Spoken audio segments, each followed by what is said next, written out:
that's the Grand Blues. You have the Highlanders. People have been playing it for a very long time.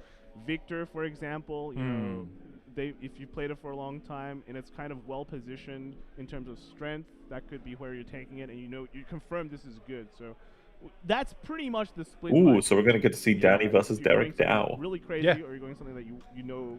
Okay, so it's gonna be what Crest Blue versus Sharpmill. Stick with what you already knew, Probably. what you're already good with, and it's just kind of like, you know. Yeah, and one month is not a lot of time. Alright, Like, LG. it could be even less because you could be traveling, you could have an early holiday. Yeah, right. Yeah. Could be eating 7 meals a day for 3 weeks. That's true, you know. that's true. So okay, we have. Okay, so I guess we're starting with Danny and the one Derek and only Dow. Derek Dow here on stream for top 8, playing Nova Grappler. 8R, He did not 4R, tell us, 8LG. Like he wouldn't answer any hints, nothing. Oh yeah, we've been about this we've been jokingly asking him what he's playing for the past 3 days. Well, ever Yeah. since I was here. Yeah. DF is much more respectful, or is it no, polite? He's like, well, he doesn't ask, but I do. yeah. Kai will Let's ask see, a what's the question. cook? What's the cook? Derek's Oh, going he's first. the Nova player. Oh, he's got the. Yeah, no, he's one of the two. Scarlet Bird on the ride. Just gonna be a pass. Yeah, it's deck out, baby. It's deck out. Let's go. Might What do you mean it's remember deck out? this deck from a long It's time ago. Shoutmill deck out. Shout first came out. Oh, in Yeah, B. yeah. So this Against is, Grand this Blue is, especially, this is funny gonna deck be This is rough. so Not a fucking consistent BM, deck, holy but a way to shit. kinda go through your opponent's deck with shouts, where shouts main effect, and it really comes down to how many shouts Derek gets.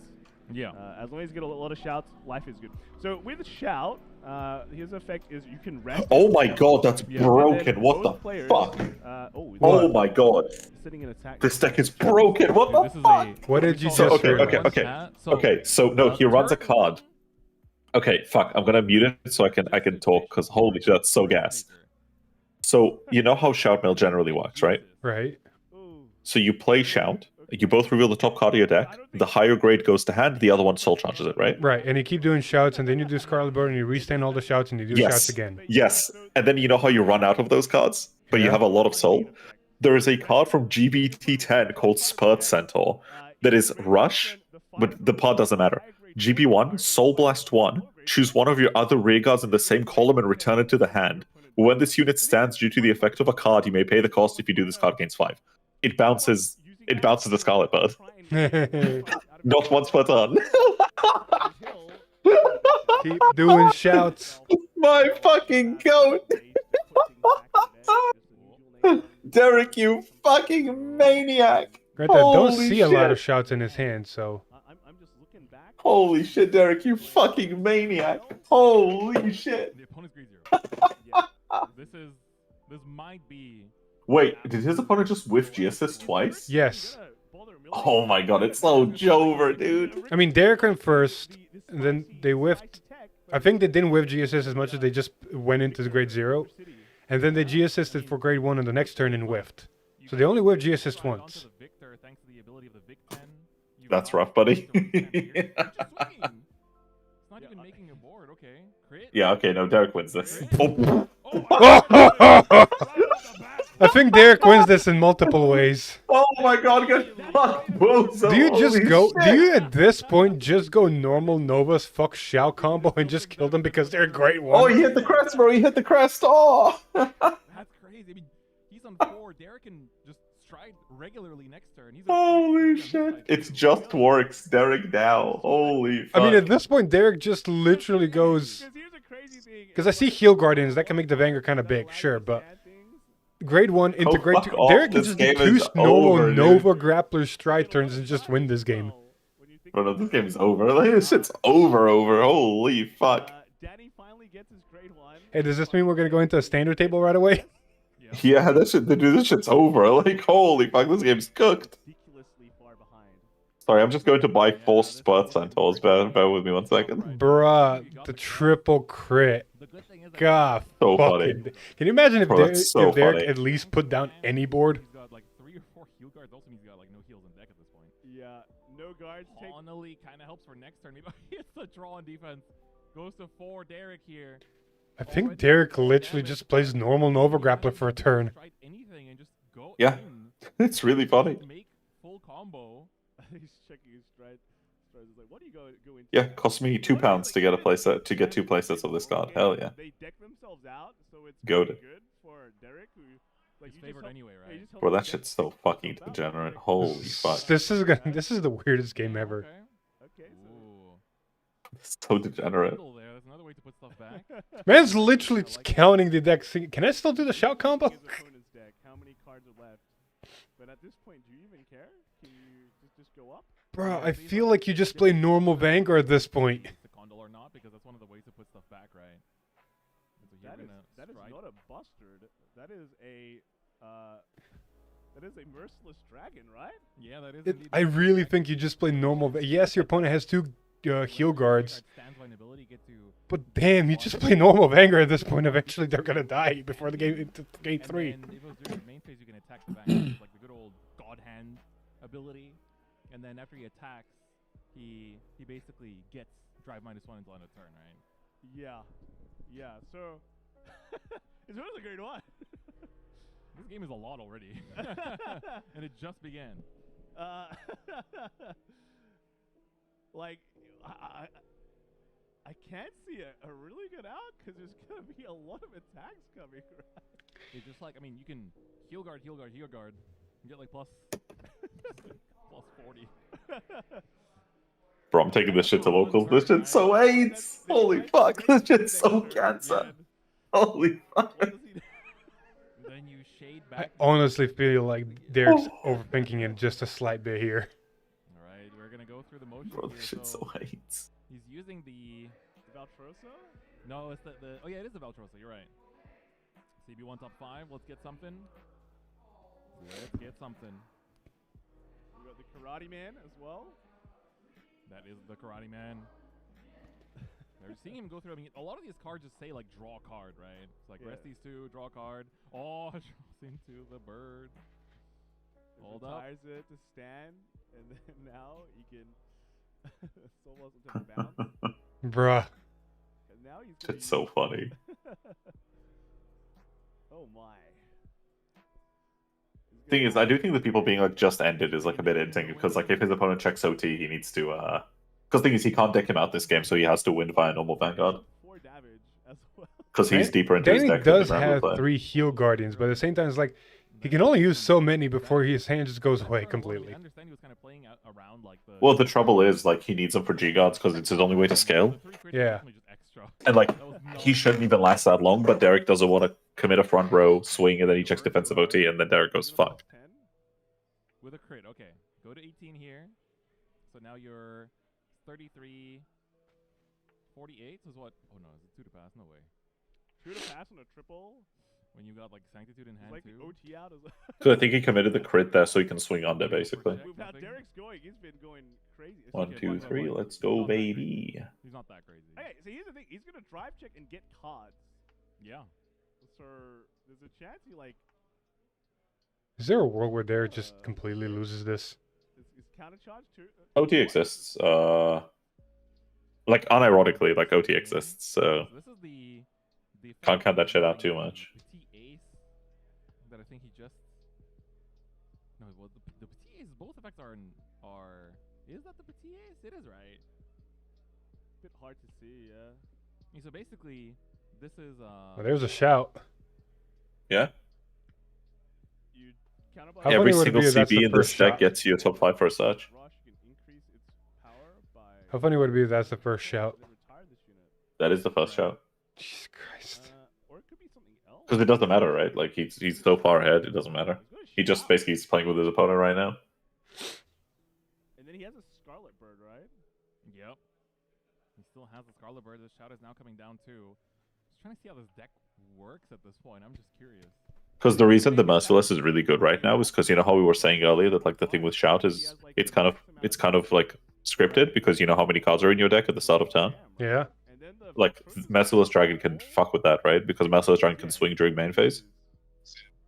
It basically says whenever a unit restands, he stands and swings. But it's like CB1, discard 3 or something, or discard 2, So and like it loses a drive every time it does it. You just keep swinging the second something restands. Yeah, but the thing is, you just put all crits on it, so like your opponent's number in deck changes dynamically because they have to keep guarding it. And like the thing is, because of the way shout works, because the higher grade goes to hand, if their hand is big because of it, it's fake hand, right? Right. So like you're kind of incentivized to keep doing it because that dynamically changes the number of cards in their deck. So you could be like 1 card up, but then you hit them with a crit, and now suddenly they're 1 card down, Well, right? there's a second shout, by the way. Oh my god. Yes, it's like they could be a card up on you in deck, but then you hit a crit, and now they're 1 card down, and now you can deck them out. But like all this happens in main phase, so you can decide way ahead of time what you want to do. I guess so, yeah. And the thing is the more of these so every time you draw a piece, and every time they win, you get a soul, right? Which bounces something. So it's like really good. Oh, shouting. What is he gonna shout? 2 versus 3. Hell yeah, baby! Put that to the soul. Alright, so that one goes to soul. 0-0. Top card, baby, both to hand. Hell yeah. Because they both reveal a trigger, so they're both grade zeros. Keep reading shout. Yeah, I thought honestly, I thought he was just gonna bash him out, but it feels like now he's going for the deck out plan. I mean, if it's an option. Bro, this shit is so degenerate. Because now he has the opportunity to give. So wait, does he shout get banned at the next list? This is I mean, this technically can give Danny the ability to find pieces to guard with as well. So it's definitely an interesting choice. But if he has a way to secure game from this, then I mean, we take those. I feel like it's. Hey, even if he gets a lot of cards, the only thing he can ride next turn is grade 2. You know. Yeah. Right. So you're still just doing this again next turn. Is there not just a world where you just play normal Vanguard at this point? Will also stand your Vanguard. No, you're trying to basically like make their hand as bad as possible. So Soul Boss 1, stand all units. And then if you have the White Tiger, because the thing is, like, there is, in a funny way, there's almost no stride they can go into if they make grade 3 that's like good right now. Right. Because if their hand is full of triggers, then they're just taking themselves out. If their hand is full of normal units, they can't guard shit anyway. So they're not thinning. Sure, you're watching premium. This is premium in a nutshell. Like, they're never going to bad bounty because that requires them to ditch their entire hand. They're never going to Bartholomew because it requires them to ditch their entire hand. This is why we don't play premium. Thing is, this isn't premium. This is like degen premium, but like premium without this is fun. The issue is Worlds is always going to be full of degen shit. Because... Oh, OT into Soul. Lol. Okay, but it's still 2 shouts. I thought you'd want more shouts. Like, premium is like peak Vanguard. It's just that this deck is never going to be like good, or like never going to be like healthy. Right. Yeah. I mean, because the thing is, when you slow the game down, you open up the door to things like this. But the biggest thing, honestly, the biggest thing for this game is going to be time now. Yeah, I guess. Their turn has been going for a hot minute. I know. I saw. I mean, yeah, but it's also a 35-minute round, right? So like. He could go in a day. Yeah, the meals are real. But. Because you got to remember that even though he triple drive and checked 2, his opponent took 4 damage as well. First time in Vanguard's history. That would be insane. Yeah, so Derek is still technically like. Yeah, no, but so technically, my point is more like cards in deck, right? Is like the thing you care about. But Derek's also on 4, so he's net positive in deck. But the thing is, unlike Danny, Derek is able to put cards back in the deck because of the L. Right. So like he's able to kind of turn that back a little bit. Yeah, so he goes putting a 3rd one back, and he's bot decking the Liels. So when he starts hitting them, he's just so basically Derek can't deck out. This is a loop. As long as he's got counter charges. I mean, he should be able to go on. Oh, yeah, you have your crit. Yeah, but he's used like 2 or 3 of them already. Yeah, but you soul blast them and then you bot deck them off of Liels. Or can you bot deck? No, you can't bot deck. You can't bot deck triggers. Eventually, you'll run out. Sure, but you should deck out before that. Because their hand is like the entire fucking thing, right? Like their hand ends up being just their entire deck. Right. And like, but the thing is, if their hand is their deck, then that means both players' decks are gone, right? Because you basically just spam shout, and eventually you'll start losing them because you're bound to, right? You're not running all grade 3s. You're running actually a pretty low curve, so compared to most decks, you will just naturally soul charge. Because you got to remember that, like, oh, and also that crit counter charges. That crit is, I think it's, was it CB1, turn 2 cards face up? I'm surprised he can go off. It's the unlocker crit. Yeah, right. Do you remember? It's the black one. Yeah. I'm trying to pay attention. This is actually a little bit interesting. The 2 shouts are doing all the work, as long as you have the soul to keep looping, right? And he has a soul again now, right? So he's gonna soul boss 1 again. Stand. Jesus. Yeah, Well, now he needs 2 cards in soul. They both go to hand. Yeah, the shouts need to. Oh, we get another shout. Yeah, but the thing is, he has crits. He has crits that go to soul, right? It's gonna be quick cards and deck check. So he has crits that go to soul and he has crits that unlock. So if they both reveal, so if his opponent reveals a higher grade, he soul charges. If they reveal the same grade, he also soul charges. Yeah. No, if they reveal the same grade, they put the hand. Yeah, but the card he'd put to hand is counter charge or soul charge. Oh yeah. Is my point well. Because the There's crit the either third goes to shell. soul or CB1 counter charges too. Man, Emma would love this soul. Yeah, look, see, so every single one of those cards is soul charge 1. And counter charge, apparently. Yeah. It's red lightning. Yep. Yeah, so every single one of your crit is counter charge. So he decks his opponent out. Bruh. Derek's guaranteed to win here. The game's over. Derek won. Which is kind of bleak, but hey. Is there Here's what anything it you is, can right? do to stop this? Not really. Nope. Fuck no. Nope. Game is over. Okay. This is super degenerate, but yeah, the game's over. He can't do anything. I think maybe with 4 shouts, I think you definitely have this then. Look, he's Yeah, he's gonna keep on doing it. As long as you have 2 soul, you can keep doing it, and there's a second soul again. And he even runs tech gate for the memes. Up to 2 soul again, he can just go. It's like, wow, this deck actually doesn't. Yeah, so they're gonna compare card deck size and go, yeah, we done? Is we done or is we finished? He needs to still be able to maintain the soul. No, he doesn't. If he wants to go like this infinite, he needs to maintain 2 cards in soul every time all shouts are rested. Obviously. You gotta stride once. You gotta get to grade 3. No, only 1 technically. If you want to bounce a bird, if you don't have a second bird. Yeah, but you draw your entire deck, so you have a second bird. Oh, you think you draw. Well, you drew your entire deck out. Like, you should have a second bird. Unless that second bird is like the bottom 3 cards of your deck, but... Right. I think as soon enough he's going to start hitting his Liels, right? Now he has soul again too. So he's going to just continuously just overcall and bot deck, overcall bot deck, overcall bot deck. Bird. Yep. Stand there. I kind of feel bad for Danny here. And just keep on going. Imagine you spend months cooking just to lose to this. Until he decks out the opponent. It exists. Yeah, it does now. I wonder if anyone's Here he goes again. Yeah. I wonder if anyone's going to use that divine skill.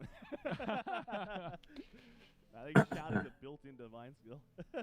we might need a Rato shout. Once per game. Rest this unit. I feel like, yeah, shout once, a hard once per turn like we used to have him is probably fine. Well, because he used to like rest. Actually, it wasn't once shout per on not once. It was... shout just having once per turn and that's it is probably enough. Yeah, I prefer just banning it instead of routing it. From so far away, then it's a cleaner way of winning because then you don't have to worry about getting defensive OT or anything like that. Exactly. Like potentially in game. So I think. Oh my god. Yeah, it keeps going. Here we go again. Yeah, and that petite ace keeps getting bigger. He reset. He already got rid of one of the petite aces. Oh, okay. This is a new petite ace. Wow, regular piece.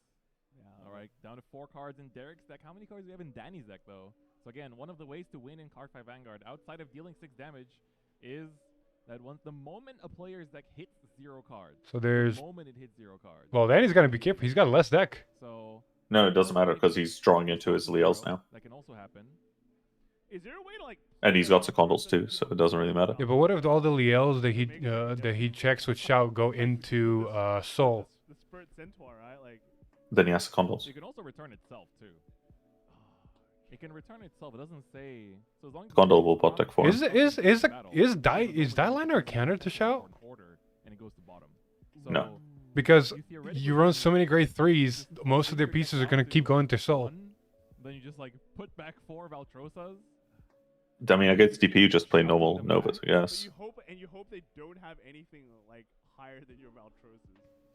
True, that is pretty. Although it shouldn't really matter because they still run triggers, they still run PGs. Don't actually. So I guess this is like you'll still charge more, I guess, but it should be okay. Yeah, but because they're soul charging your pieces, you can't get them into hand. So eventually you'll run out. Well, no, because you'll soul blast them and then search them out with Liels, right? Yeah, but what if the Liels keep going into soul because they're not a higher grade? You're in a JRPG and you go against the boss. You just hardball for them, I feel. Beat him, and then it's like phase 2. Yeah. You hardball for a piece and you try and have like 1 of each. You're not hearing me. What if during the combo, when you put your Liels back, when you reveal them, they go into soul with shout instead of hand, so you never get enough of them, like in this situation right now. You should never be in that position because you know where they are in the deck, so you just sequence your draws to be those. Because like Secondal, for example. What draws? Secondal draws. What do you mean? Yeah, but for 3 soul. Yeah, in your scenario, everything goes to soul. So what the fuck kind of argument? Like, okay, you have plenty of soul. But then you need to really keep track of your deck. Well, you know the bottom you X also amount only of cards draw are going one to be. Liel, and then what happens after that? You on-place it, top 5s for something else, or you just sequence a couple of them. You'll just call like 2 or 3 Secondals. See, there's 1, 2, 3, 4, 5, 6 versus 2. Like, Derek has to be very careful how he plays it now. Okay. No, because he has a bunch of Liels in hand. Arnest, okay. And then Arnest has like 2 effects as well. You can retire it to stand one of your rears. So I can stand a shout. But is that what you want to do right now? Eventually you might. Because you still need to use shout 6 more times this turn. Because he can literally go like Liel, bot deck Liel, CB1 search Liel, Liel, bot deck Liel, so like just do that a couple times. Or call Liel in the same column as the. I just need to see it happen because I feel like he's potentially in a corner if he's not careful. Yeah, okay. And he's gonna get back the Yeah, so like there you go, he just bounces Secondal, and Secondal's gonna bot deck something else. Okay, cool. Still needs a lot more cards to bot deck somehow. I feel like the MVP of this deck is the Spurt Centaur. Yeah. The actual thing enabling this combo is Spurt Centaur, not actually shout. That's crazy. You still need shouts. You still need shouts, but Spurt Centaur is everything. That's crazy. So he needs to get 5 more cards out of his opponent's deck. But he's only got 2. Yeah. Okay. But he knows the top card there should be a Liel, so he knows that shouldn't be comparable. Both to hand, baby. Yeah, what if that went to soul? You see what I mean? I mean, and then you're kind of eating shit, but. The part where we stop is the Well, no, he still has 2 Liels in hand, so he should be okay. And we have to keep rebuilding to 2 every time. Because you go Liel, call something, Liel, bot deck the Liel, and then you go Secondal, bot deck something else. Or you overcall the Liel with a Secondal, and then see, that Liel goes to soul. Yeah. But you can technically just, if you have enough Valtros, you can like go through it, or you can just like bounce it. It looks like he's just gonna. Yeah, but he's got 2 Liels in hand there, so that's fine. Yeah, because here he goes Liel. He goes Liel, bot deck Secondal, another Liel, and then the Liel searches the Secondal, calls it bot deck something else, and you go shout, win the game. And then you complain about bat in standard. I didn't say shout is healthy. Both can be unhealthy, like. 4 cards left, and looks like there's 2 or 3. Oh, there's only 2. For the record, I think both are fucking AIDS. But Alright, Derek. What's next? Show us your move. Bro, what time is it? This is gone. Yeah, it's over, yeah. Thing is, because all he has to do is demonstrate to a judge that it's over. No, he doesn't. He has to actually perform it. If the opponent says he needs to perform all of the motions, you will be forced to perform all the motions. Yeah, but then he can just argue the opponent's just like dragging it out to get it. Because the thing is, there's no double game loss in this state. So it's like there's no time limit. Because you can't both be knocked out. Yeah, but then damage comparison and sudden death happens. Yeah, which they're both at 4, and neither of them is going to take any more damage. So just let it play out. See, you're talking about from a player perspective. You need to talk from an actual comp. If you want to take the judge's test, you need to actually follow the fucking rules. I know. There goes. Yeah, he wins. It's over, baby. He needs to have 1 more card. No, over he's his done. opponent. So no, because he goes Liel, bot deck anything, and then he has another Scarlet Bird in hand and another Liel in hand. No, he doesn't. He does not have a Scarlet Bird in hand, from what I can tell. I don't see it. That's what I'm gonna say. I don't see a Scarlet Bird in his hand. Is Scarlet Bird on place or on place from hand? On place from hand. Yeah, so I got CB1 and rest it to stand 1 of the shouts. This is crazy. You can technically put back a Scarlet Bird, but does the Scarlet have to be played by hand? Scarlet Bird has to be played during No, the main when placed during the main phase. So yeah, Liel bot decks it, CB1 call it. Scarlet Bird back to the deck, right? Yeah, but still needs he 1 more card over. So he still needs 1 more card over. So he needs, if he's gonna call something, he needs still 3 cards he in has deck. multiple Liels in hand, bro. He has multiple Liels. And he's got another Petite in hand, right? We can see 2 There's in no his more hand. Leos in hand. Yeah, that doesn't matter because he just needs to like mill 1 more. Yeah, but what if it soul charges? That one has to. No, but it literally doesn't matter what happens now. Does not No, it still does. He needs one more. He doesn't have a Leo in hand to play. If he had one right now, he would have won. No, but he has what he has is the on attack. He has fucking what's his name? What's the fucking card's name? What's that? Oh, with that hand. We're sorting out his hand now. Is he one short? Like, I'm just wondering. I feel like he might be one short, and then so that means that Danny would draw for turn. Yeah, he needs one more mill. This is the one he put to the bottom of the deck with the last Valtrosa. Oh, this is a judge call now. If your opponent says no, you've already decided it went to the bottom deck. You can't change it anymore. And does he want to? Does he want to like use the bonus effect, or is he? Oh, he's Oh, changing it to Scarlet oh, Bird. this Yeah, could be a that's what he has judge to do, call. right? Because then he has to use the bonus effect of the Scarlet Bird. So then he's Valtrosering it out. Yeah. So that's what we said. Yeah. Thing is, the trouble is on 2 cards in deck. I think there is a world where if you're super cooked, you just pass turn. But then he needs another way to. Yeah, bounce the Valtrosa, use that. Yeah, then you go now. He bought Dex 1 and use the shout. Done. Shout, and then now he Pass has turn. it. Pass for turn, and that's it. Good God. Bro, Danny is so tilted. I will be 100% honest. Danny could have said no. He had all the right to say no. You already decided a card to your bottom of your deck. Yeah, this is not a GG, man. That's kind of cringe. This is the world scene top 8, man. Every choice matters. Misplay. Yeah. One misplay can cost you the game. Putting that card on the bottom was the misplay. You're letting your opponent take it back. Is you being graceful? That's fine and dandy, and you're showing that your opponent could have won. But you know, if LeBron James makes a bad pass somewhere, they're not gonna say, "Oh, you would have made." You 90% times make that pass and you win the game. You did. Right. You made a bad pass and you lost the game because of it. The 2 players that we have for standard right now is Ken. Also, no Bob. It's like, oh, you 2 random decks knock each other out. Jesus Christ. Yeah, Fated and Destined Kings is Lamau. We've seen both of them, right? So Ken was he was in the last round so he double lost actually and made it into top 8. That's crazy. Yep. So double lost into top 8 and actually talked to the Utman was one of the players that was bringing El Glema as well. One of the earlier players of El Glema too actually came 9th, and that last round of Swiss that was on stream was his tiebreaker match, and because of double loss he ended up in 9th. So it do be like that sometimes. But Dominic, of course, he's had a really. It's crazy to think that we interviewed him when he was at 5-0, and so he just like had a smooth sailing run into top 8 basically, and so now he's also got himself the, what looks to be. But look at the damage. Yeah, it's like three all the wisdoms and damage. Crazy. So I feel like one person had a really good game, but he couldn't. But when you're is a heal? The divine still heal? Ooh, okay. That's what we were in the middle of. I see. Yeah. Gonna heal out the Gabwelius here. Oh God, what is happening to the graphics on stream? Is the stream dying for anybody else, or is it just me? Oh, it's dying. Okay, we're just having a little bit of a. And it's visual. Here, but should be pretty good too. No, it's not stream. It's visual from camera to. Ooh, checks crit, puts it on the Shamnet. Cooley. We see a PG in hand for Dominic though. Who's gonna get the extra power? So this should be swinging in with. So the trigger went to the back one. I ain't gonna lie to you, Chief. That shit was so rough. Oh yeah. And then Can I like hot take? I don't think that was a deserved win. That was kind of BG. I mean, it's shout. It's the same if Elder Glima wins. It's just the deck. Well, no, it's more like you fucked up your combo and your opponent just conceded. Like,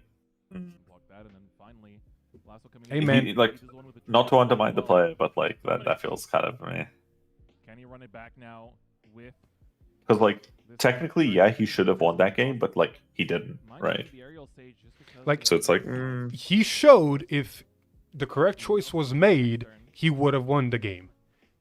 I mean, yeah, if I didn't lose the game, I'd have won it. But like, no, you made a mistake, right?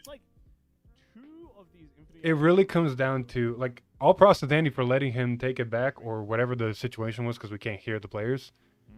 But it's one of those things like we see Derek could have won the game. However, there's no doubt that was a misplay that if it did continue in that fashion, I don't think he could have, because no shots were standing. You couldn't mill one more card. What has Dominic got? Dominic Persona, right? That's what he's got. That's powerful. That's powerful. The Gaboli's got healed out too, so if that was not already in drop, that's going to be a big turn this turn. We know the Divine has been procced as well, and I would assume that probably Ken's... Because here's the thing, right? If you don't take back the move, then there must exist another way to mill one card, which if it did exist, why take the move at all, right? Yeah. Both on 5. Have to be really careful. Like, Rezile's power lines are pretty strong. Yeah, right? So like, the Sith Vault coming in now with 20 base, 30 from Persona. So 38 if you want to commit the boost, just 30. Because like technically what should have happened there was like he just passed, if he's on 2 in deck, he just passed like and can't restand, he just passes turn, hard guards the opponent's turn and then passes. I mean, yeah, that's fair, but that didn't happen, did it? Yeah. If you don't have enough perfect guards, this might be a bit of a tough ask to guard everything. Dominic gonna be swinging with the Rezile Vita. Counterblast 1. Do we have an extra Rezile in hand for Like, cost, though? I'm 90% sure that if Danny said, no, you can't, and Derek flipped the card from the bottom like he did and was deciding, that could have been at least a game warning and had to stick with the decision, which wouldn't have lost the game. And like you said, continue into it. He couldn't do anything into grade 2 turn swinging unless for some reason Granblue has a form to mill, which means hard guard, pass turn, Derek still wins. Derek wins regardless, but here's another question. Is Derek warning free the whole tournament? Because if he got another warning during Swiss, which we do not know, I'm assuming he didn't because of the type of player he is. Yeah, like Sergal never disappoints. Like there's a lot of unknown information. Regardless of the situation, Derek does win. Whatever happens.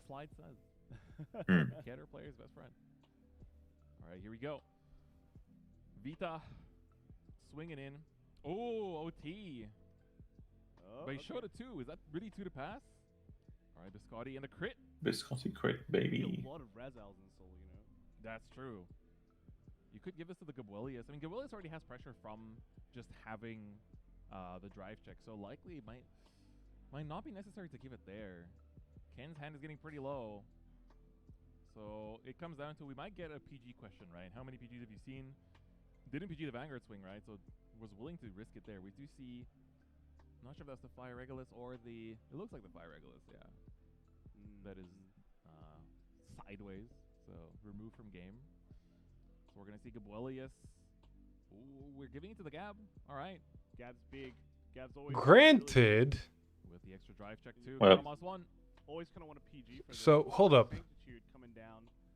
So if Derek passed turn, right, and then guarded. Yeah. 63k column. His opponent passes back. He stays on one. So if they're both on 2 cards and he can't restand So the yeah, ball. hold on. Derek. So Derek draws. So Derek stays at 2, passes turn. Opponent goes to 1. Pass turn back.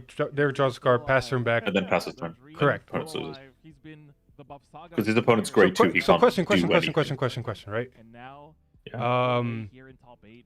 Had to face the 1 Levy He did have shouts, but he would also mill himself out. Dominic does it once again. If Derek came back to his turn surviving it, did he have? He didn't have any way anymore to put any more cards back into deck, correct? No, but the thing he drew, because his 2 cards in deck were a thingy plus secondal, so he just overcalls them until he goes to 3. Yeah, he would have drawn Liel, I think, not Secondal. Yeah, right? so he just plays Liel bot deck something. Because he would have had multiple Liels in circulation. See, the reason I'm asking is, this is if, ands, or buts, because we don't know the situation and how many cards were in the drop. Because his opponent could have bot decked 2 more cards during his turn. He would have put 2 Negger Bones. Do bones, yeah. Yeah, just remember Negger Bones. So the game couldn't have. We don't know if Derek would have won. No, because then then he's guaranteed to win because he will never soul charge the Liels because 2 is over the 1. So he just bot decks Liel. Yeah, but mills. The 2 bottom cards are bone. We don't know what the last card of the deck. No, because if he's on 3 in deck, right? You play 1 Liel, you bot deck a Liel. All right. You have another. So you play another Secondal, so you bot deck something first. You don't have a Secondal. He had a Secondal, didn't he? didn't. No, the last card in his deck was Secondal.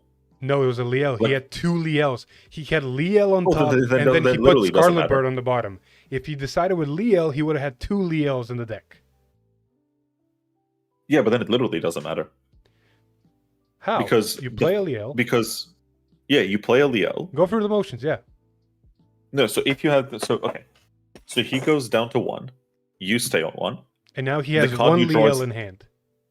Yeah, so the card you so if he has 2 Liels in deck as well, that means the card he draws is Liel. Right. Right. So he goes, first thing that he does is call Liel. And put what Bot deck Secondo Liel from draw.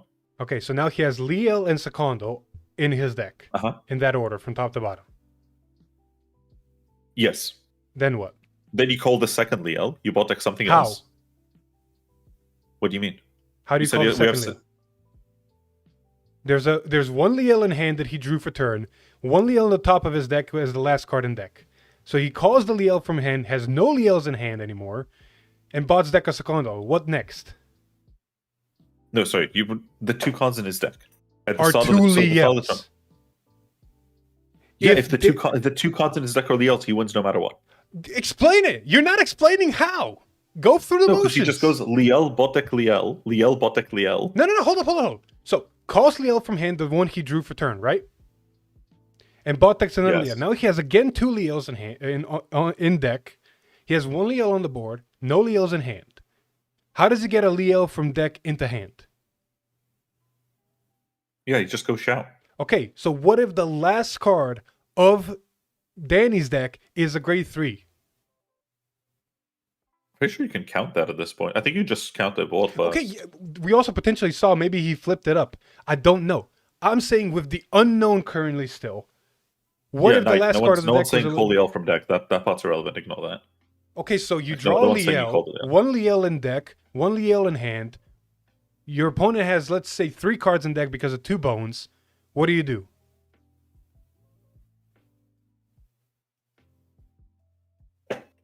Liel only works from hand, by the way. Yeah. That part's fine. Because he had, at the end of that turn, 1 Liel in hand, right? No! And he had only 2 Liels. If he had a Liel in hand, he wouldn't have had to put Bird on the bottom and call Bird with Liel's ability that he put him on the bottom with. It's like I'm scrolling back on that video. I want to see it. So what happened was Derek played Liel and put a Liel on the bottom. If that passed, he would have had 2 Liels in deck. 1 on bottom, 1 on top. 2 cards in deck, 2 Liels in deck. He took back what he did and put a shout instead, a bird, used Liel's CB, called bird, used bird, stood shout, did... No, Andre, you missed the first half of this. Andre, you ignore it. Don't worry. Now I'm missing some information. Wait a minute.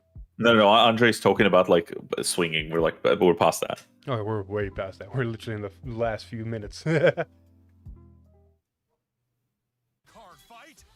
And I don't know how to turn back Twitch. One sec. I'm watching your recording. Oh shit, that is a smart idea. Oh, I don't need my phone anymore. Cardfight, Vanguard, show me more of your true self. The trial of the moon begins now. Booster pack, Moonfangs and Cerulean Blaze, featuring Dress Secret Rare, Bushy Road. I think I'm missing some information, so I could be wrong. No, okay. No. So he had, at one point, he has 2 Liels in hand. Okay? No, I'm only talking about the last turn. Skipping everything else before that. Yeah. We're only talking last turn. Only talking last turn. Right, so he puts bird on the bottom, uses the Liel he put the bird on the bottom with, calls the bird. Now he's got 1 Liel in deck, 1 card in deck, and 2 cards in the opponent's deck. He soul blasts with the bird, stands everything, uses the guy to bounce back a Liel on the board, calls Liel, puts a card on the bottom in order to mill the opponent and win, right? One sec, sorry, I'm making sure I'm at the same spot. One sec.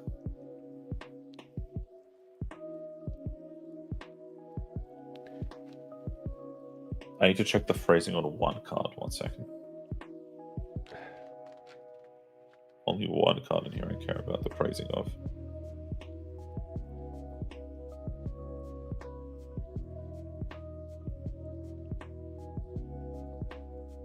How does the grade 2 that bounces work? It's when it's restood. Okay, so does it have its own ability to restand itself somehow? No. So it's rush. So it's a rush effect of Soul Blast 1 bounce the thing. Yeah. It's called Kid Funk. Yeah. So if you put 2 Leos on the bottom, right? He has no way to do anything in his turn, and he passes turn. And does the grade 2 only bounce when it stands by ability or stands period? Does stand phase count? It's rush, stood by an ability. Stood by ability, right. So everything stands on his board. He's got 1 Liel in deck, and his opponent, let's say, did any Negger Bones, right? Call over for that.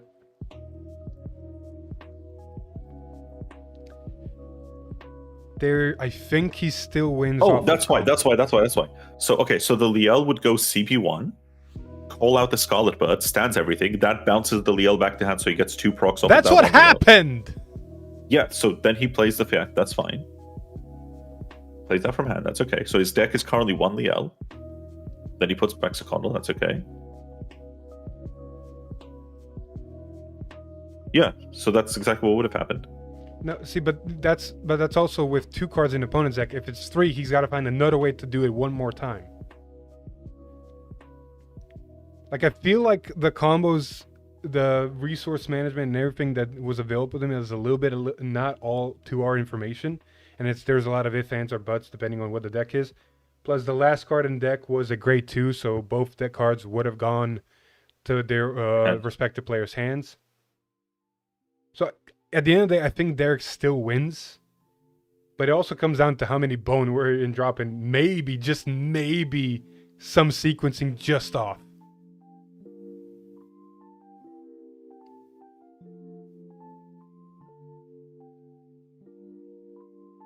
Because you rest the grade 2 using the grade 0 behind the Vanguard. You call the Liel, you put the Scarlet Bird on the bottom. You call the Scarlet Bird using Liel, you still have only 1 card in deck. You restand the guy, you bounce the Liel that's on the board, you call the Liel down, you have 2 cards in deck again. You use 1 shout, and then you mill your opponent 1 and basically get back to the same position like the game actually did end in. However, if the opponent has 3 cards in deck, you need to find another way to mill 1 more, which honestly, I can't see right now, and my brain doesn't fathom this far. Also, you realize that, like, Petite Ace can stand things infinitely, right? Petite Ace like the starter behind the Vanguard. Infinitely, or rest? Yeah, so he's CB1, rest himself, stand something, not once per turn. So he would basically he'd call the thing, right? So what rests cards? Petite Ace says choose one of your other rear guards, rest it gains 3k. Oh yeah, that's so fine. That's fine. But what stands the grade 2 then? The only also the Petite Ace. The Petite Ace has 2 effects. One is rest something, gain 3k. A second is CB1, rest itself. Choose a rear guard, stand it, and if it has rush, it increases power. Why did Derek not use that? Because he's got cocky, but like he still kills him this turn is the point. Okay, so all he this had was all kind the of crits in pointless. hand. He had the win con. Yeah, he but didn't Derek's have to deck even is trying to change the style on bot deck. people. He's trying to style on people. Like he had the win con. He didn't even have to. He didn't have to change the bot deck at all. Yeah, he was trying to style, but like Petite Ace could stand that too infinitely, so he gets like infinitely procs basically. As long as he has Soul and CB, but like all his crits all go to Soul, right? So, right. Like, as long as you have Soul, you can proc the effects. Because like you gotta think that for the Scarlet Bird, you use 2 Soul because one's for like the stand and one's for the bounce. Right. But then you also get to like call bot deck, bounce, call bot deck. Like you can kind of do that repeatedly.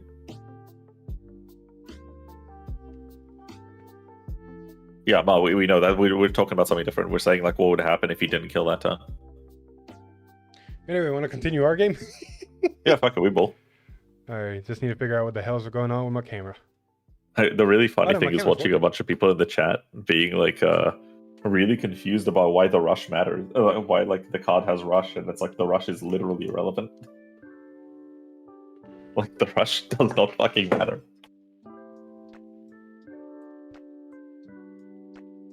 Can you see my camera? It's working, right? It's frozen.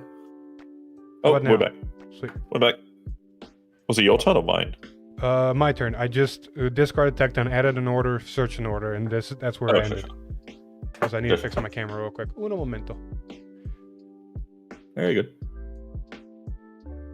How's it feel, baby? 2 more rounds and you go to bed. I might just knock out the day. Yeah. I might record the announcement and then go from there. Tecton added this. Ride line search that. Add both to hand. Sure. We're at 6 energy. Play that. 1 monster to hand. Shuffle the rest.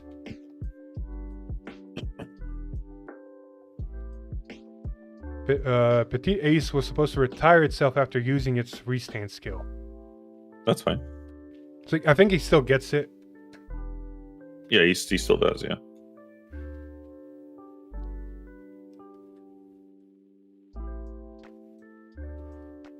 Well, we get to see Derek do it again.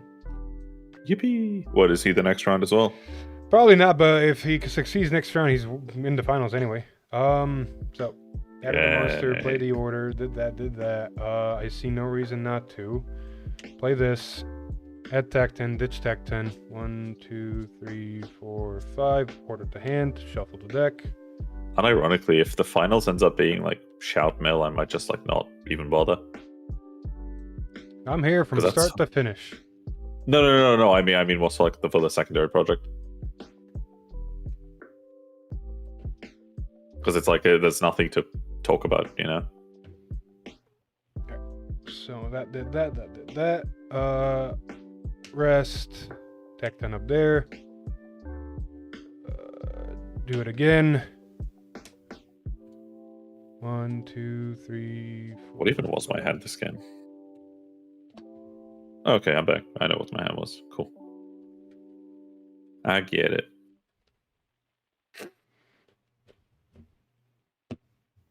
Rest. Tecton up there again.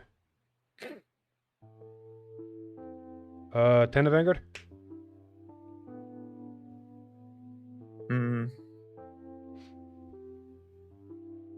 Sure.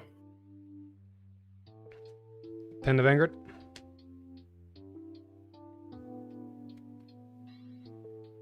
EB3? Yep. 18 to Vanguard? No bad. Order. Damage check. PG. Pass a turn. Stand. Draw. Energy charge 3.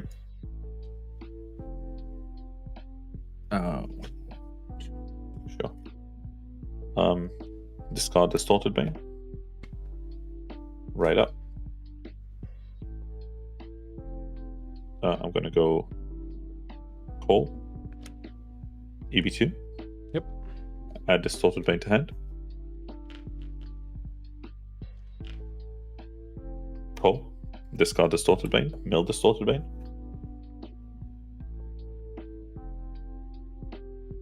I love free discards. Alright.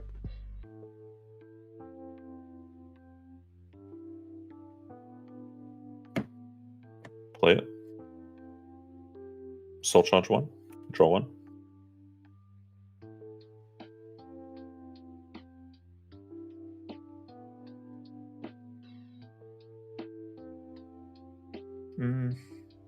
Sure.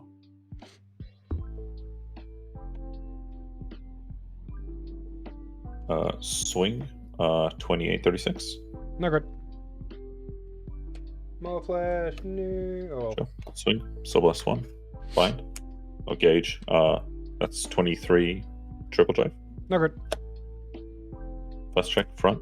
Second check, crit power. Third check, nothing. First check, nothing. Second check, crit power. Sure. Sure. Swing. Soul Blast 2. Draw 1. This is 10, 15, 28, 38, 48, 58. Perfect guard. Sure. All yours. All yours, champ. Stand. Gain 3. Draw. Ditch Tecton. Ride. On ride skill first. 1, 2, 3, 4, 5. No, 1 order. Cool. I'm glad my FFR is giving you luck. I know, right? 2 games, only 1 order off the top 5. Isn't it great? You'll have to Check see the it. next 1, 2, 3, 4, 5. This one. Shuffle the rest.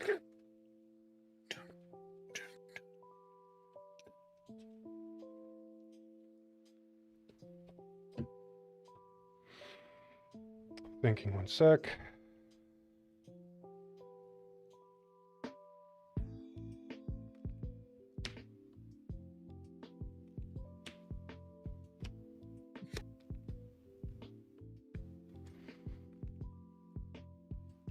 We're gonna use more flash.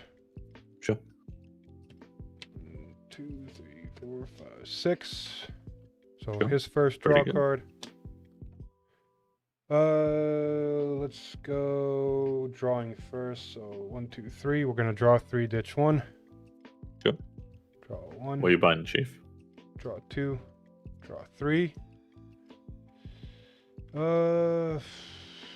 Sure. We'll Soul Blast 1. Bind your grade 2 in the front. Sure. I also have to discard 1 now. Sure. We'll I'll discard stick around this to the energy. crit. Then we're gonna Meteor Soul Charge 1. Sure. Then we're gonna Monster first.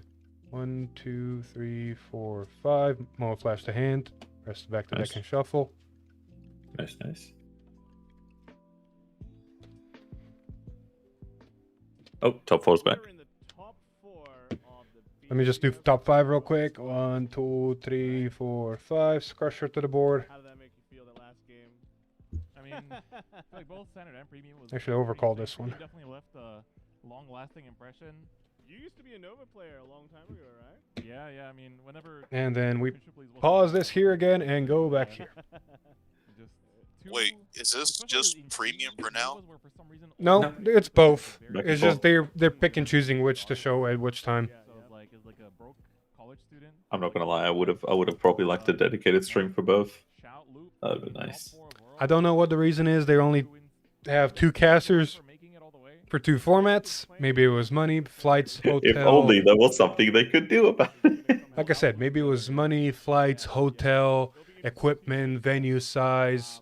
One thing, it can't What be equipment, actual 'cause, like, reason they it literally- exists, we do not know, and we cannot speculate. Yeah, 'cause, like, they literally have 2 stream tables, right? They have 3 Steam tables. Shadowverse, Well, no, I Weiss, mean and 2. Vanguard. They have 4. Well, they have 4 because they have 2 on Vanguard. They're side by side. Well, stream tables, yeah, but only commentators 3. Or 3. Sure, that's my point. 3 So- pairs of commentators. Yeah. There is at least 2 non-Bavsargra, I think. I wonder how next much matchup longer is- premium will last. Well, 2 more games, so I want to say maximum an hour and a half.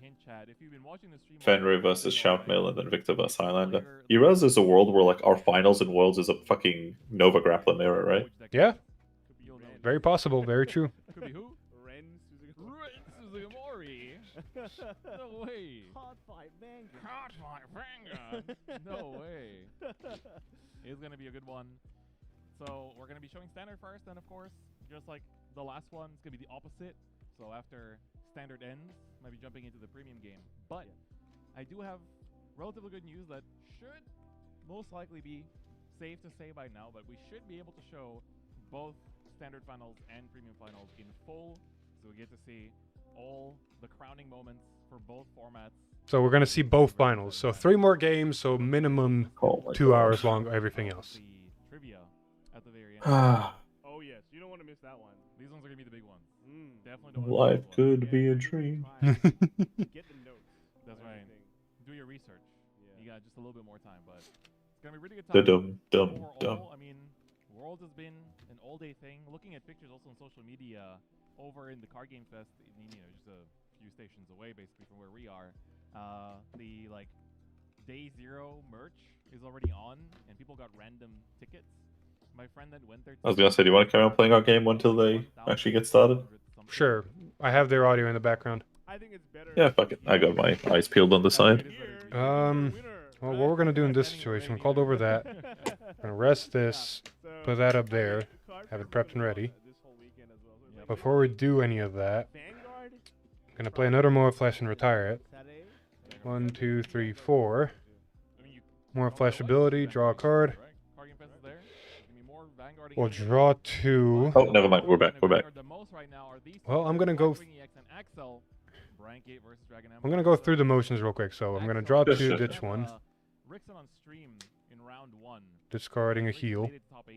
And Making a Shadow Armor token and looking at top 5. I'm pretty sure played against Axel. 1, 2, 3, 4, 5.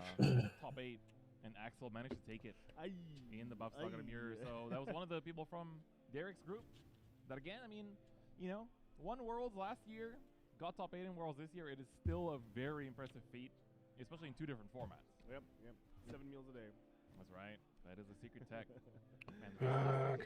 Don't. So we're just gonna do this. Huge respect too for using those like right after getting them. Big fan. You gotta use them. You know what's the sleeve gonna do if it's just sitting in your box? That's right. Right. Like just might as well use them. They're meant to be used. That's right. Yeah. I wonder who's going first now. It's very important. It's a very important thing. Yep. Yeah, I mean, some people do. Sometimes want to like keep the sleeves for collection, especially if it's like commemorative thing, right? Yeah. But you have a lot of commemorative things for this year's World, so yeah. Choose one. Stand up, Vanguard. Oh, right. I'm gonna go over there and I'm gonna leave this here. I'm basically going to battle phase after this. Getting the tech T in as well. Oh look, it was what we were doing. Top 5. Real difference is I lose this game. No orders. Very good chance. I've deck finned a good amount. Not even that. My hand is shit for shield and I can't hit like, OT. OT Easy. out. You get a top 5 and double search. Wait, OT's out on your end? I drew from opening hand. Nice. Alright, so after their game, I'm gonna show what I can do. Sure. So, good start already. Tech 10 and all that. What a god. That's pretty good. I mean, it is very good in this matchup, but it's not the monsters that you need for this deck to function. I'm telling you, man, at least 2 PGs, minimum 1 in bat is necessary for matchups. Yeah, I think the people that go no PGs are kind of like going fuck it, we bowl a little too hard. Yeah, right? Yeah. Did you spy Regulus? That is a Regulus piece of choice here. And I'm going to immediately just go into the ride line effect. Get the energy generator, 3 energy, and then search out the Boldonut. Can we just agree that searching out both shield and sword going second is kind of bonkers? Next to a draw card for going second. Next to an attack. Still got the draw from going second too. Oh yeah, so infinite value. The fact it such as both if you went second is kind of crazy. And do we see a turn sideways? Are we gonna damage an eye again?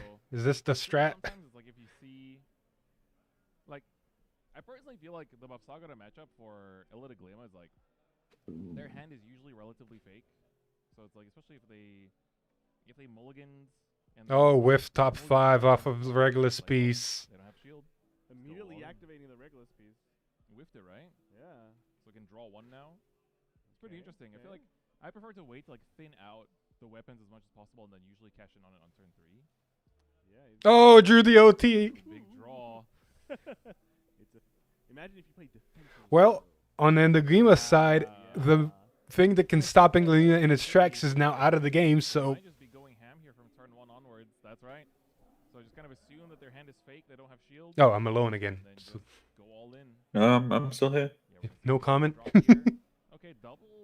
And I'm just like watching in agony, dude. This shit's so bleak. Hey man, all it comes down to if a little Moya Flash is in hand or not.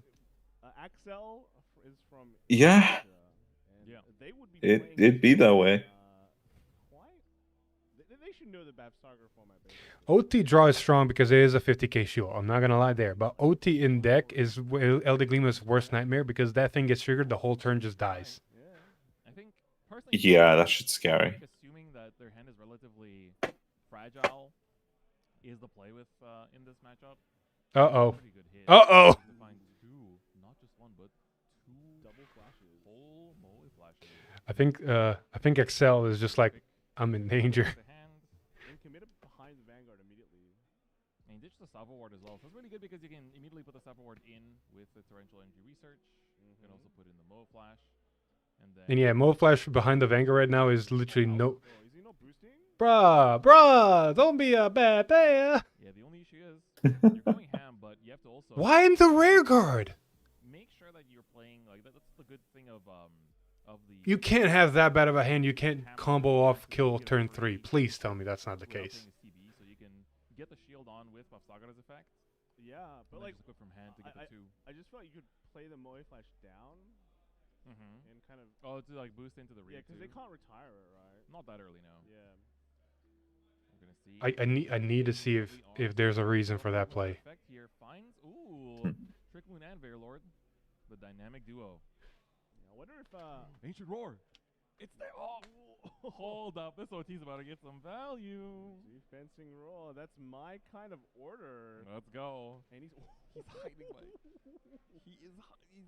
Defensive roll with OT in hand is actually really good. He has listened to what I've been saying about those defensing roars. Man. Defensing roars are pretty good, man. He's picked up the underrated tech and made it very rated. Let's put it that way. I mean, it got him to world's top 4, and I definitely do Yep. think it is a Crit play. trigger kind of maybe saves. El Glima has enough deck fin even early to where chances of hitting triggers are decently high, so taking the first damage and gambling is usually the better play. I mean, I'm pretty sure Blackwing here just rides up El Glima, has 2 CB. It's gonna just try to get things done. Oh, and another tech ton. You might not have to. So take in first. No, always El Glima first. Those are naturally, just top 5. I mean, he's like a veteran of this deck, right? Yeah. Oh, he can bind. Can he bind? Good morning. Again, it always comes down to this question of which one is more annoying. It's like, technically, if you lose to multi-attack, you're going to go for the Yugma shot, but the more annoying one as the Bavs player is like, if I don't see another Baruda, then I am pretty annoyed that I cannot Did you know the tech ton? every turn. Because that's one of the reasons why you always feel good about committing it. It's like, oh, I can commit it, get the search, and I can revive it afterwards.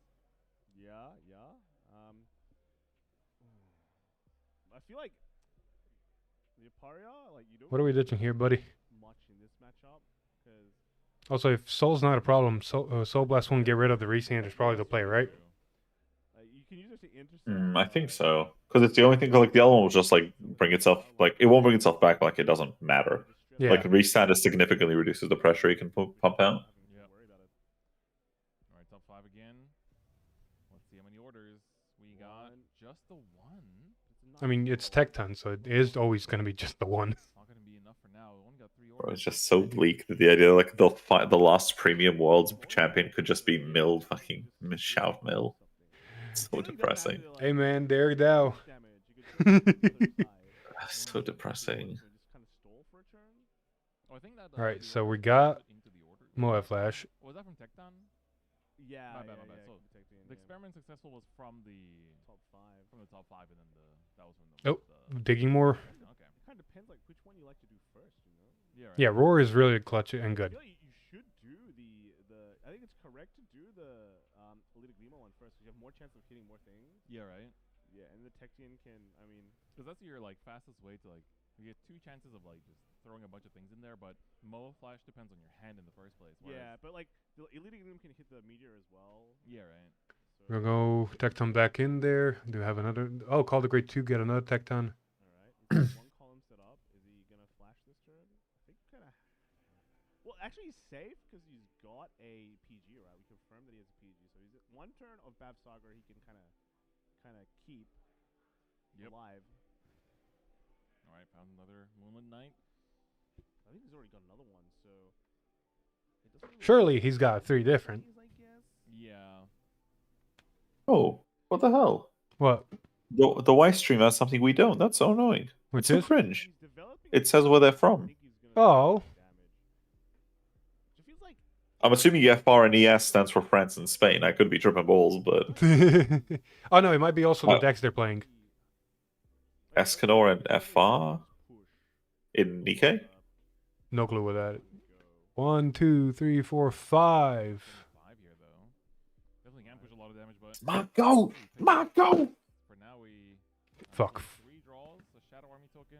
4 draws plus a Shadow Army token. And top 5.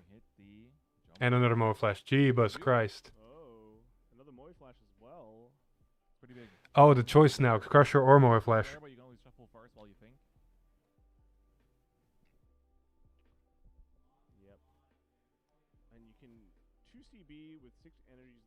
amount of counterblast to energy ratio that you need. Yeah. So if he wants to go off, he can go off. I mean, even then, the big thing for, I guess, the Eliteglima side is that because Bavsargra hasn't been ridden So yet, Crusher to drop, Moe Flash to hand. shield that you can kind of tap into. So overall, Ooh, The- choose the more flash. this does feel like the turn. Is there another Moe Flash trigger potential? Has one more torrential research that you can rest to put a monster in. There is no. No Oh, soul. that's so funny. What? The UI for top 8 has a typo. Yeah. On Weiss? No, Vanguard. Ah.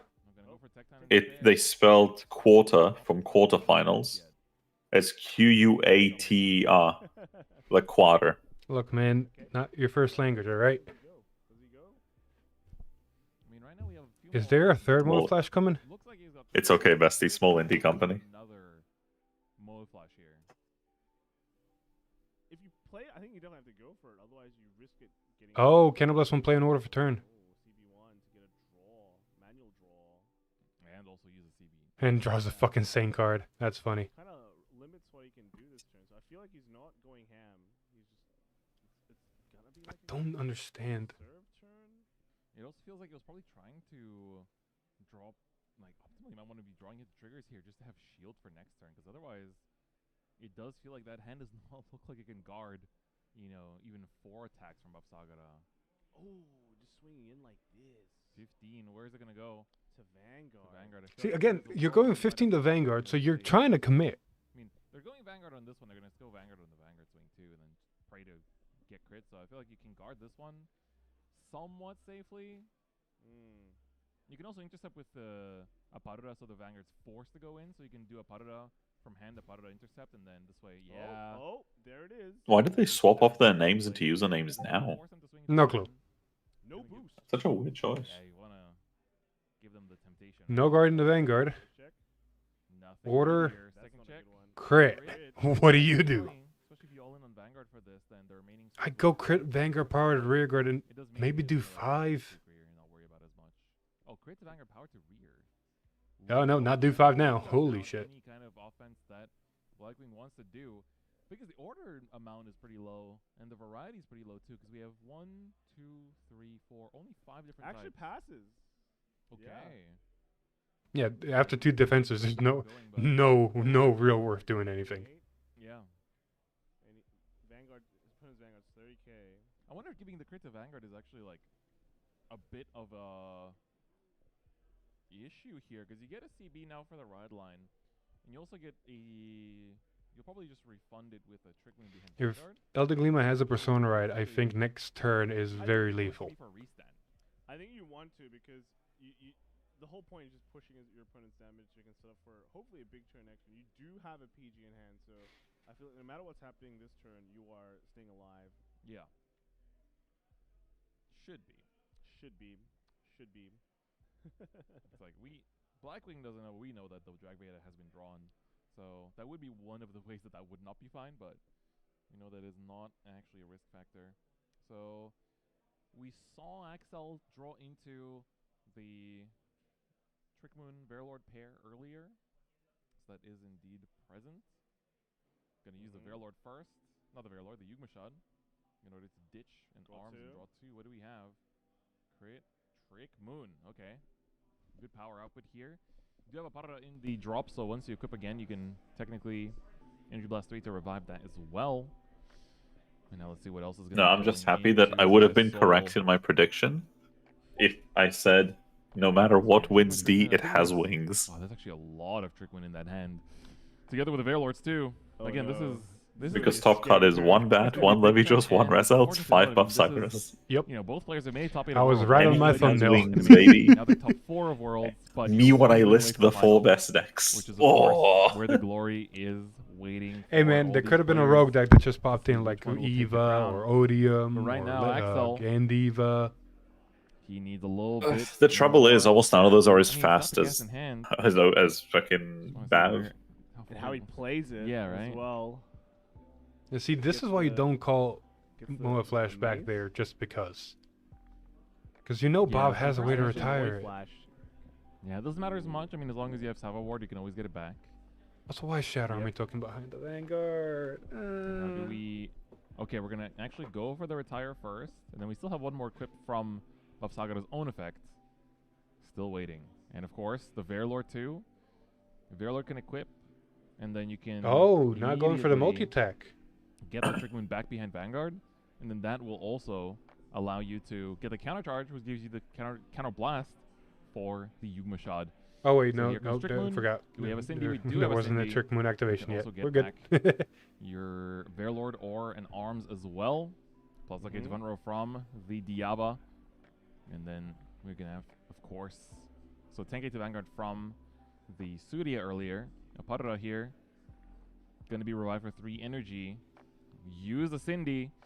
Getting back. Just an Arms. Probably won't be doing too much with it this turn, but... Oh, look at that board. Huge. This is a very fun Yep. board. And now it comes down to what else? Is there another Veilor? I think it was multiple Trick Moons, but only one I feel Veilor. like one Veilor. We know Elden Lima's got a perfect guard at least, so the Vanguard's fine. It's just guarding one more attack if crits fall. That's about it. 25, 25. Yeah, so right now it's like plus 10k to the Vanguard, and then basically it's plus 20 to the front row rears at this point because of their own 5ks that they've gained. Takes the first one. I find it funny, like the Twitch stream on your end has like 3 viewers, and then the YouTube is like 100 and something. Yeah, if people can go to Twitch and support it there, that'd be a great help. But you know, we've just recently restarted a Twitch channel. So I'm very. Our metrics are cooked. Yeah, so there's only 422 followers on Twitch, so it's like, yeah, we're not where we need to be. But we're slowly streaming more on Twitch, so hopefully, eventually, people are going to be going to Twitch more than YouTube. I mean, this is the game that determines who goes to final. Or at least evenly split. I mean, in fairness, you stream the cases to here, so it's like, I think it's just natural. I'm multi-streaming everything we do. Yeah, I'm saying you used to do mainly here, so I think people are just used to this being the place they go to. Exactly. Restood Yugma Shad, but this last one will get taken. And it is an order, and it's also a different type of order that you run as a one of. Yeah. So it was like one of the issues with the current setup. Oh, is that no, you doggy. don't Doggy's have, just a like, free variety of order. orders. So, two No, dogs, they two should have a movement dog knights, in but you hand, I want think. something else Or of maybe a I different misremembered. variety. Because this way you can send back. Come on, Persona Ride. Torrential. Come on, Top Deck Hero! Damn. Well, that might save. Whoa. This might just resolve the issue. Yeah. This turn just got crazier. How many? Top 5 does find 2, the experiment 1. successful. This can Damn actually it. bind one of the Trick Moons as well. See, here's a question though. Do you use your one soul to bind the one Resander? Or do you try to find another way to soul charge so you can use your grade 2 abilities and do some also interesting be the play. combos? Scars the tech. Ditching Tech It Ton. depends. Do you think you're dying next skipped. time? No bind. He skipped it. Straight into the tech because he knows he needs a soul. Never man. Top 5 search. If he tries to do it again, You wanna his hunt for opponent the might keys? let him do it, but he missed they still timing have another going use into of Tecton's the ability. Mode Flash. Does it? And so How come? You might as well just set up whatever. Because the order ability is, when placed into the order zone, draw a card, discard a card, then Soul Blast one, choose one of your opponent's rear guards and bind it. So you have to fulfill the whole ability before you continue any other ability. Him skipping the Soul Blast one bind means he finished the order ability. He can't go back to it. That's one in drop though, no? From last turn? Yeah, but you know, you don't have to. It's not a separate ability that activates. It's one auto ability. Continuously, Relatively well compressed. Get a Moe Flash even? Let's take a look. It's like planning out his turn. Oh. Sabo Ward comes down. Moe Flash going to be picked up from the order zone. Oh, he's thinking about it. I think he has the Jumbo Crusher in hand, I actually. think it is, yeah. I think it's in Getting the Moa Flash, getting the Moa Flash, discarding a card. What are we discarding? Honestly, at this point, if you think you can kill your opponent, you're discarding triggers. I feel like you don't have Because everything else is a key you piece. don't have another turn. Yeah, I think this is your best turn to start discarding triggers. Here we go. Right, Moe Persona Flash. Ride How with many Moa are we Flash setting from with this 1, one 2, 3, effectively 4, 5, used? 6, 7, 8, Here we 9, go. 10 currently in order zone. Looks 14. like 4. If So he we have a can draw, draw soul one charge, and more two and top play a 5 per turn, to he's pull at something. 15. So we're going to get an order count. So it's a 3, draw from 6, Moe Flash. 9, 10, 11, 12, 13, 14. So draws for Moe Flash. Yep. Draws for Draw a order. card. Soul Charge a card. Soul Think Charge. Soul Charge? Because he needs 2 souls just in case. Oh, goes for it. That's good. And then 2 top 5s. Top 5? Yeah, as long as it's not a trigger. Top 5 not a trigger. finds it on the last one. You can call it. Still compression. Yeah, it's like This could be a really, really, really good turn. Pretty good. We take those. I just realized I can basically gaslight people because there's basically 2 consecutive. There's gonna be 2 versions of me casting this tournament. Stall triggers. Dude, that deck is I'm gonna gaslight the shit out of people. In that deck. They're like, I could swear you said this thing. I'm like, nah, I never said that. Find it in the VOD. Find it in the VOD, bro. So Not 2 that. cards right in now. soul, so he Figure can out how many basically set up attacks anything he needs. Blackwing can do, and okay, Axel This does one's looking have a little Oh, fancy, what is he going for? basically. A little Does he have sicko Crusher available? 15 roll the Drag Vader. Please tell me he's got Crusher in Drag hand, Vader again. and that this It's like wasn't a 2 attack misplay. block. Yeah. How mad would you be if it was? Like A little 2 bit. HP, I mean 2 life is okay. Granted, he's That's got okay. enough CB Yep. for triple Crusher, Normally, which I he guess, needs like, to when use. you swing in with, like, the If jumbo he uses the strike, CB to you just, call like, another put Shadow Army guard token just so you can have 15, that's fine. Then double Crusher is good enough. It's a bit wrong. Oh, 1, 2, 3, it's a 4, weird- 5, it's a 6, weird 7, place 8, to be 9, if 10, you're 11, Axel. 12, 13. No, wait. Yeah, a little bit. 14? Hard plays a. Could've Shadow sworn it was Army 14. token, plays over the Techian and then plays the Jumbo Scrusher. So this is gonna. There's be the Scrusher. a scary turn. 2 Now, this CP is a available, controversial 9 play that most energy. players don't do. So this Well, is able to get to like 3 crits. So 3 of that, 3 of Yeah. that. So that's So 6, just counting the types of orders. 9. How would you go about taking, if you're on Excel's side, how are you taking attacks this turn? So It really depends on the hands. You can. There's certain ways. So if he boosts the Jumbo Scrusher the first attack, you can like no guard and take 2, and then maybe get a trigger. Yeah, help your defensives survive the turn for you. Otherwise, if you guard the Jumbo Scrusher, you can no guard the Vanguard. And if no crits come out, then the Vanguard's like an auto like no guard because it's just dealing 1 damage unless it's like super easy to guard. At some point, the Jumbo Scrusher is gonna get really really big. So depending on like. Is that when 15, they right? Boost the Jumbo Scrusher. The I believe so. subsequent Jumbo Yeah, that's Scrushers are pretty 15. Weak unless they put triggers on it. Yeah. This And is gonna hurt. Later on, they get like you're gonna have to guard the Jumbo Scrusher anyway because it has like And 30 yes, crits on it. I personally do the same thing. Always boost the first Jumbo Scrusher. Make it really Yeah, because the fucking rest of them are hard. gonna be super big. Yeah. Make the first attack really hard to And you know that guard. So there's either take a 14 lot of orders, shield right? value out of So the hand, or you're make them looking think, at oh, let me go to 2 higher Yeah. damage, You're looking at 5, and 5, you're everything looking at else is 85. lethal. Right. I think here you probably take because your next attacks, the next Jumbo Scrushers without the boost will be weaker. But he I think you have to decided no guard the go Vanguard swing Yeah. here. and I guess here, well, if you do that, then this is definitely a no go. And you just gotta. I think you Also, just gotta you do boost the 2 damage. first Vanguard as well. You also boost the first Vanguard. Yeah. Because the He's first not Vanguard boosting boost that. would be 38 with Twin But Drive, which does is hard to have guard. temp. The next Vanguard swing is a He's 33. gonna- ooh. It's a very close See, this is number. for hand count, only 4. You So if don't need survive this bigger turn, you're numbers good. on later Vanguards, That much is especially if you don't definitely hit sure for triggers. So Axel. first Vanguard swing being a 38 Yeah, is the most optimal Thing is because it this, forces your the opponent to defensive really lore think, is do I gonna do want so much to work this turn. gamble 2 to pass with a lot of It is shield, crazy or waste how the much perfect work guard on the The Vanguard? thing is, I feel like when they're on this lower damage, I think that changes because they're on 2 damage. I think they just say no You guard. know how much is in there. So I think committing here is actually wrong because they're such low damage. You know they're probably going to take You it. know, yeah, you know. Yeah, but how you bad it force looks them. up there. You force Those them are to some take stormy it. skies.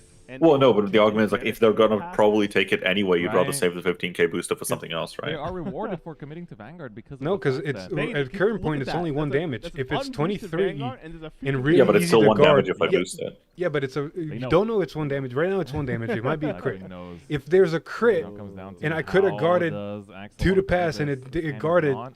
a 23k, I would have saved Well, that so comes much with more the shield pressure. and took and just went to 2 Putting on the 2 pressure. damage anyway. Yeah, he doesn't even need a like. Here's the thing: if he triggers crits and is put as guard, he can put the power on the Jumbo Scrusher and get the crits, and then the 15k. Yeah, I think you no guard this. Can work I think you always no guard the Vanguard swing here. It feels more wasteful to no guard it now that Yep. it's not getting Oh, that's a boosted. no guard. Oh. It, like the worst thing is you lose the crit OT. No guard, no right? guard. Okay. If it's double crit, it's still manageable. Oh, heal is actually Heal. pretty Heal happy makes with heal. Crusher bigger. Oh, heals in Illa the Glim. I'm also kind of Well, surprised by. even importantly, the trouble is for him is that it makes Bav more able to heal. Okay. I mean, Some yeah. play heal, some play PGs. Second check. No, but that's really important. Oh, that is really bad. All effects, powerless That's Crusher, the crit crit to that you Vanguard. really need. Yeah. Vanguard's gonna That get or bigger Vanguard. for Like its a whole own extra effects. card you can Crusher heal on being is just huge. bigger is Exactly. better. So now it's like you have to guard Because the it means remaining beforehand, like he couldn't heal on this 6 swing, but he can heal here, which means he can take another 2 crit Jumbos swing later. and True. the Yellow Gleamos combined. Which is No, like not really on big. the Vanguard. Or Vanguard's gonna reading get 4, big. rather. And how No, many we triggers know zero? we Two know defensive. XL has Whoa. OT Well, defensive you can only roar, use one so per turn, yeah. he's got Oh, he's got no, basically 2 defensive. attacks guaranteed Uh-oh. to guard. So yeah, now this is gonna be the Jumbo's gonna be coming in with a. So here's the thing, right? 30. That last column, you don't You use can it. go to 40. You don't use it until you But the really last until the increase you last get. attack. Yeah, yeah. So And Or, nothing granted, you increases use the it before the last attack, Right. so you can get at least the so boost right, in. right now this is like 50, right? Maybe even just attack into the rigor with it. Yeah. Okay, that's like bad. You know, no defensive here. This is a 3-card guard, right? Yep, it's 50. 50. He's got OT and the defensive roar, Vanguard so he swing can is gonna be guard another- it. But damn, it's like Vanguard's gonna 50, be big 50, depending on when 50 he 3 boosts. times going to be coming So in. gonna swing in. 43 or Actually, it's 58, 50. basically. Yeah, it's going to be 50, 50, 50 3 times with Worst triple is, crit. you know. I think he has. he'll I think he has to boost just here, take 'cause one. Then he'll restand the Vanguard, get another 10. He's got to hit 2 Exactly, right. heals. Yeah. He's got if he's No, going I to take mean, anything. I think you guard this, take the Vanguard swing. Yeah, if anything, you have to take the Vanguard swing. Yeah. Because it's 2, but you can heal once I mean, instead of twice. Honestly, so. Blackwing's been playing this like very cleanly, right? I've been watching, Yeah. you know, people around me be playtesting Yellow Glama because it's been picking up in Japan finally. But watching Blackwing play is like honestly very clean. Knows exactly when Bro, I feel like ass. This hit one the Red gas, Bull's been when to lay sustaining me low, all night. When to commit boosters, when I've to had my not. second win for hours Makes me now. very annoying. Bro, zero sugar Red Bull tastes Playing like some of the mind games, ass. so he's Yeah, guarding why are you through- drinking it then? I don't know. I want to try it. Shit's ass. 43. This will go to 48. One more Not intercept. sponsored, by the way, but could be 53 sponsored. Here. 4-card guard. Okay. Yeah, one of them being an intercept, but the hand is getting pretty low now. Will we see? Swing Vanguard now. Boost. Yeah, so he does the boost. Why? Yep. And this is he gonna 58. I think it's time to Sure, cash no, in. this is quarters. After this, we're going to be doing both finals. It's going to be time to cash in, Can but he the problem even is live? that's the thing, right? Because He's it's only a taking it, 2 he's crit. taking it. He's taking One? the first, second. Nope, that's it. Opportunity heal. Blackwing EX. OT is with taking defensive roar can only guard Elegaglema one of them. To world Or 2 of finals. them once. Finals. Whoa. Yay, bats and finals. One elite. Bet, This is bet, a what bet, if, you know. bet, Back bet, then when bet, in JP bet. format, Bav. So you want to continue our game? Now, Yeah, fuck it, we bolt. Just repeat what we saw on stream.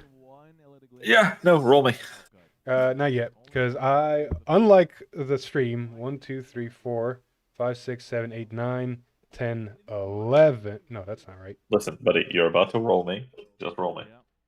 1, 2, 3, 4, 5, 6, 7, 8, 9, 10, 11, 12. Counterblast 1. This one actually. That's right.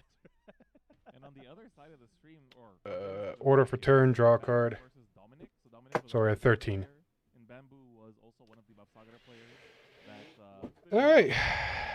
and Got everything I wanted. it is indeed Bamboo versus Blackwing EX for World Final match.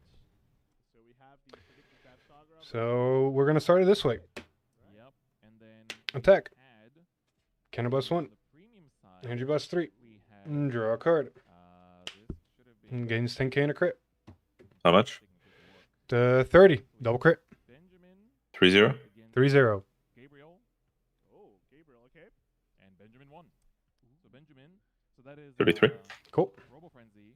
Attack. Victor. Counterblast 1. In final. Energy blast 3. Oh, are we gonna have real Victor versus fake Victor? 10k and a crit.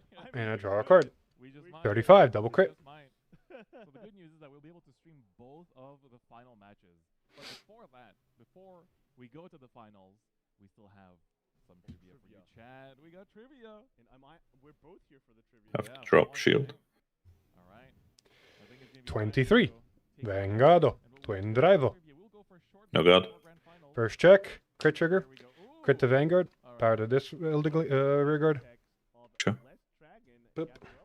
Would you like to check a heal, Poggers? Second check. Front trigger. Plus 10k to front row. That's not a heal. Be granted a miracle.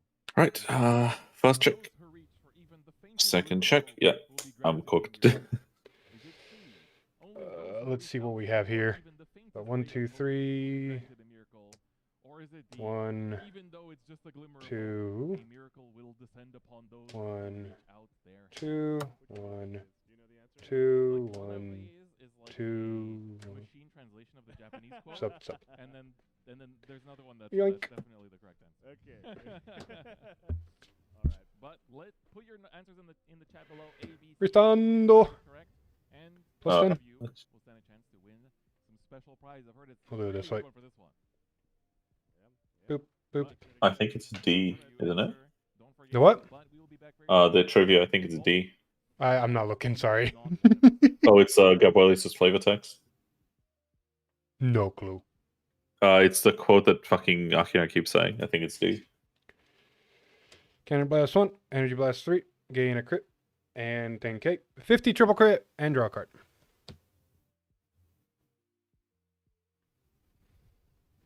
Oba Toriga. 33 double crit. First check.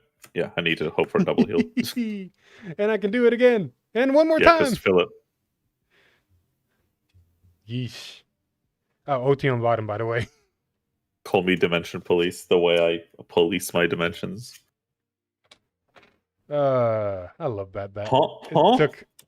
Huh? Nice. Did you see that? Yeah, skill issue. Crit, heal, crit. What? What the fuck? Where was this? Skill issue, my buddy. Skill issue. Real, what the fuck? This is some bullshit. Yo, I'm killing myself tonight. What the fuck? It's some fucking bullshit. Dude, the long road we had to get to Elder Gleam finally be good. I spent years trying to make this deck work. Oh my god, I'm killing myself tonight.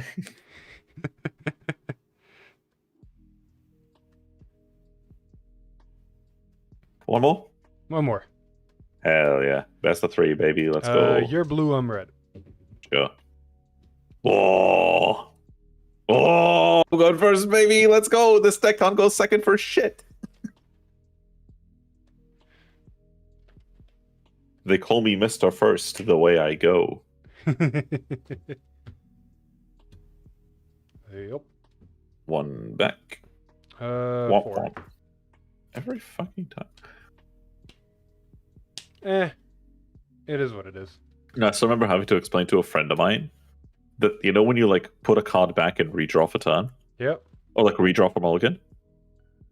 Like, I've had a bunch of people go one back and then go, fuck, I shouldn't have done that. And I'm like, you realize that, like, there is no variance. You're like, that card was always ending up in your opening hand, right? Yep. Like, there is no variance. This was always happening. There was nothing you could do about it. Here go. Stand drop. Guard. Distorted Bane. Ride. Destined Timepiece, yours. To be fair, I'm surprised we never got, like, Exceed and Destined Timepiece as foils. Right? Imagine this card in Silver Rare. Oh! It's Frame Rare. Oh! That shit would go crazy.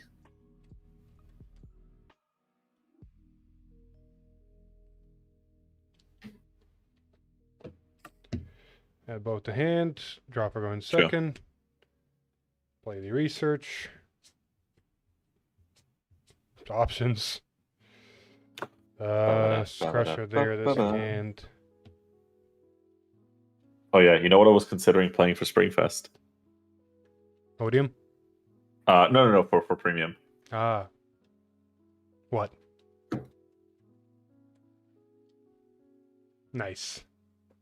Dude, the deck is like cool. Like, the issue is you have like a really bad matchup into like the best decks. Hey. Because they go ladder and you go, fuck. Yep, pretty much. Well, flash. Heal. There you go. Stand drop. Energy charge 3. Well, it's not even like ladder because you don't lock their shit, you overcall their shit. It's more like, it's just awkward. Hey, Alex. Who? Ditch up front. Oh my god, the man's awake. Gauge. Draw 2. We can't hear you, by the way, bud. I'm glad that wasn't just me. In the great words of the wrestler from the Spider-Man movie, you got me for 10 minutes. Bats and finals. 10 minutes in the ring with me, brother. 13. Okay. Yo, Alex, bro, this Premium Worlds is so fucking bleak, bro. This shit's so depressing.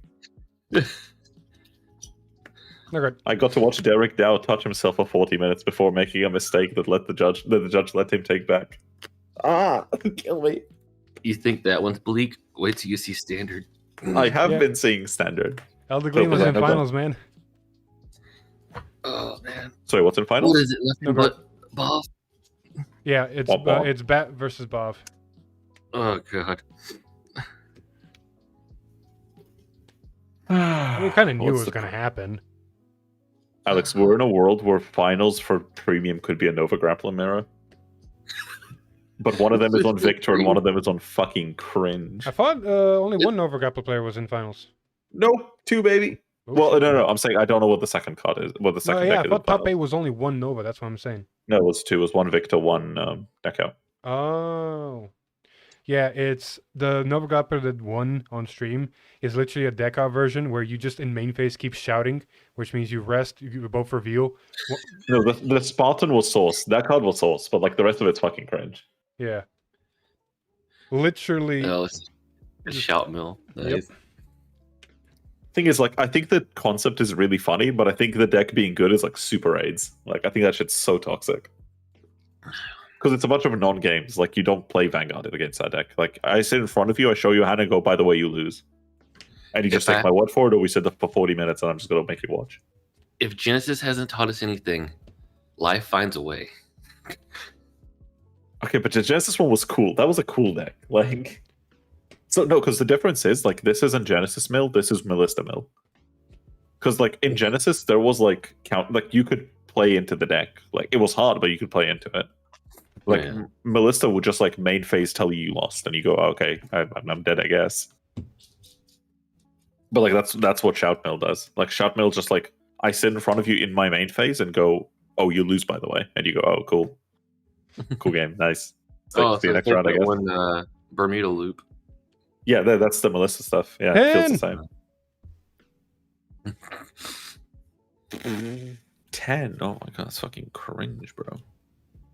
Oh god. 10. Oh my god, bro, chill. Fuck, Jesus. 5. 18.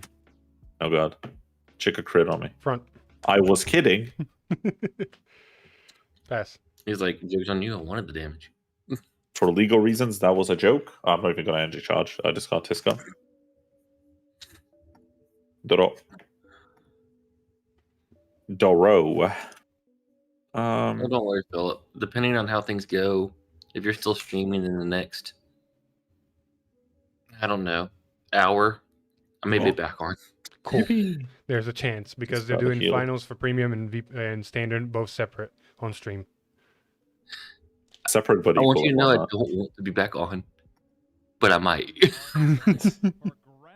Philip, I just want you to know I never want to see you again, but if I do, I hear Chris. We are your casters. Myself, Chris. Different fight with Mr. WCC. Play from drop. It's been a long road. Yeah, it's been a long day, a long road, but all roads lead to this, right? That's right. Hey, that's what the little trailer said, right? That's right. That's right. It is time. Swing. We are going to be featuring Energy both Blast of the 2. finals, Also Blast 2. starting with standard. Draw card. And of course, you've already seen both these players on stream. It is going to be a very 15, 25, 33. Right after. So we do have essentially it's going to be Victor versus Swing. Soul Blast 1. in finals Gauge. for premium. 28 triple drive. Or 23 triple drive. And then we're going to, of course, be seeing First check. Metagame versus Second check. Bavsargra. Third check. OT. Lamau. All Finals, things. I would say. So 1 damage. So I'm Yeah, excited 1 to see damage. how things are going to go and No how flash? things will unfold for our finals here. You know, this is the last game, last match. Nothing Do I after this. just go swing, Yep. swing? You win and you Oh, become the champion. you're on 4, right? I'm on 4. Yeah. 100 I million. think we've Alright. been seeing Elite Gleam, the one Elite Pressure. Gleam pop Show me out. PG. He's got I don't He's have the it. only one. He's got the Sad. Yeah, swagger nice one. to do it. Yeah, I'll do He's it. not He's got the energy. afraid, Yeah. So the mind games. On a, Any 4 type heals of very near the last- top. The Sad. last fight. Double PG, double Persona Ride, gonna 2 find out. Avarice, 1 I think we're ready to get Odium, into the and a game Twin as soon Cast. as Smaller flash and the 6 is and ready. 7 orders in So let's hand. take a look and see who will be Lol, our world Lamau champion even. for the standard format There for we the go. 24-25 It's finals, season. baby. Blackwing It's EX finals, baby. Let's Which go. one? Woo! Bamboo, pose Oh. for the cameras. Standard And finals. let's Let's get fucking that go. handshake. So, Let's Philip, any go. objections to me Stand taking up, this to Budapest? Vanguard. Oh, and this time we talk to Marco. First. Okay. So I think How on? Oh, he's DJing. Hold up. The swagger, but the scary thing here is Hey Phil, on a side note, did you ever get those proxies up or no? Set 8? And you know. Set 8 and Vergilla. Set 8 Vergilla should have been already up, and set 8 should have been already up. If not, they're going to be up today. So he was. Baby, when's Nebula Night's coming on? I gotta print those It'll be motherfuckers. out today. Hell yeah, brother. Now you're in final. Cool, I have a job for You Hector are later. one win away from becoming the world Hector, champion. build a real deck. One of them No offense, long-lasting sounding world tired champion is in Cardfight a very Vanguard, much insult soon to both me and approaching Echo, the who've 15th only gotten 2 to 3 hours of sleep and have been streaming for 9 hours. Oh, I'm not tired. This is my note. Yeah, we finally This is my allergies. I'm just stuffy. Oh. Understandable. Yeah, right. You can feel proud of yourself again. We allow it. Lesson for He lost the I spent the genetic last lottery. 8 minutes literally blowing my nose out. No, Philip, I'm allergic to dust and I have hay fever. I'm kind of getting cooked here. I'm not gonna Okay, lie. then you lost the genetic lottery. I did. True. My flash. Then we got Philip, so many if I'm things not to choose awake from. by now, there's a problem. Even Persona Ride is an option too, but haven't seen Savoard yet. Why does it feel like So you Philip gotta is keep like, that in mind. you know what Philip is? As When he the sees like Elder Glima get played, it's like watching a kid see a fire truck. Alex can tell you the He's like, years. "Oh, it's Alex it, can that's tell it." you the years I spent making this deck work. I know, I was scared of it the whole time. You never won against it anytime you recorded Yeah, I against it. didn't. No, I won against it like when rolling you with Ballista, but like But that was at a BCS recording though. You never. real. Well, okay. In my defense, half the time you put me into direct counters, and the other half of the time my deck just goes, "What if I just don't work today?" And I go, "Yeah, that checks out. Sure, all right." Me when my is a direct crossover counter? dress Jiva deck sees no crossover dress units. Yeah, thanks, deck. Cool, nice one. No.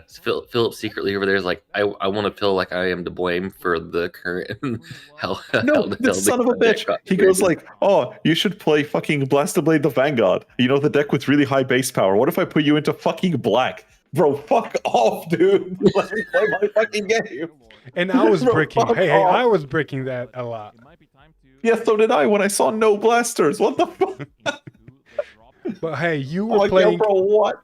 You were playing at the time Starve Arena, probably one of the strongest decks when it came out against. No, Pat. that deck's ass. That deck's It cheeks. what got third place at Worlds that year. Listen, Ratfucker is my goat, but like I'm not him, okay? This is finals for anybody who's asking. The sad part is I'll never get to see who wins. I'll hear who wins, but I won't see it. See, Pete, Also, Fraser, no ban list. Philip, you are you. I am me, but Ratfucker is him. Okay? Like, if I ever get to play Strawberryna like that man, I will cook. But like, holy shit, that deck is cheap. Is this the move? I guess this is the move. Damn, checked on not seeing any orders. Sad. Dude, the game we just played, I used the monster research to look at 5 for monsters. I see nothing but order. I'm like, why can't this be when I run my Vanguard? Got a lot of monsters last time. That's right. Spoiled for choice. Will it happen again? All right, Phil, I gotta bounce. I gotta head to Blah, work. Boy.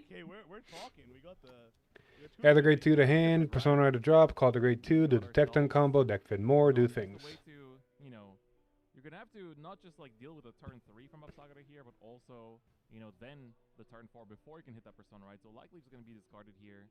Although Savoard you could also ditch, but I feel like you might actually want the guard power in hand here. The 5k might actually come in handy.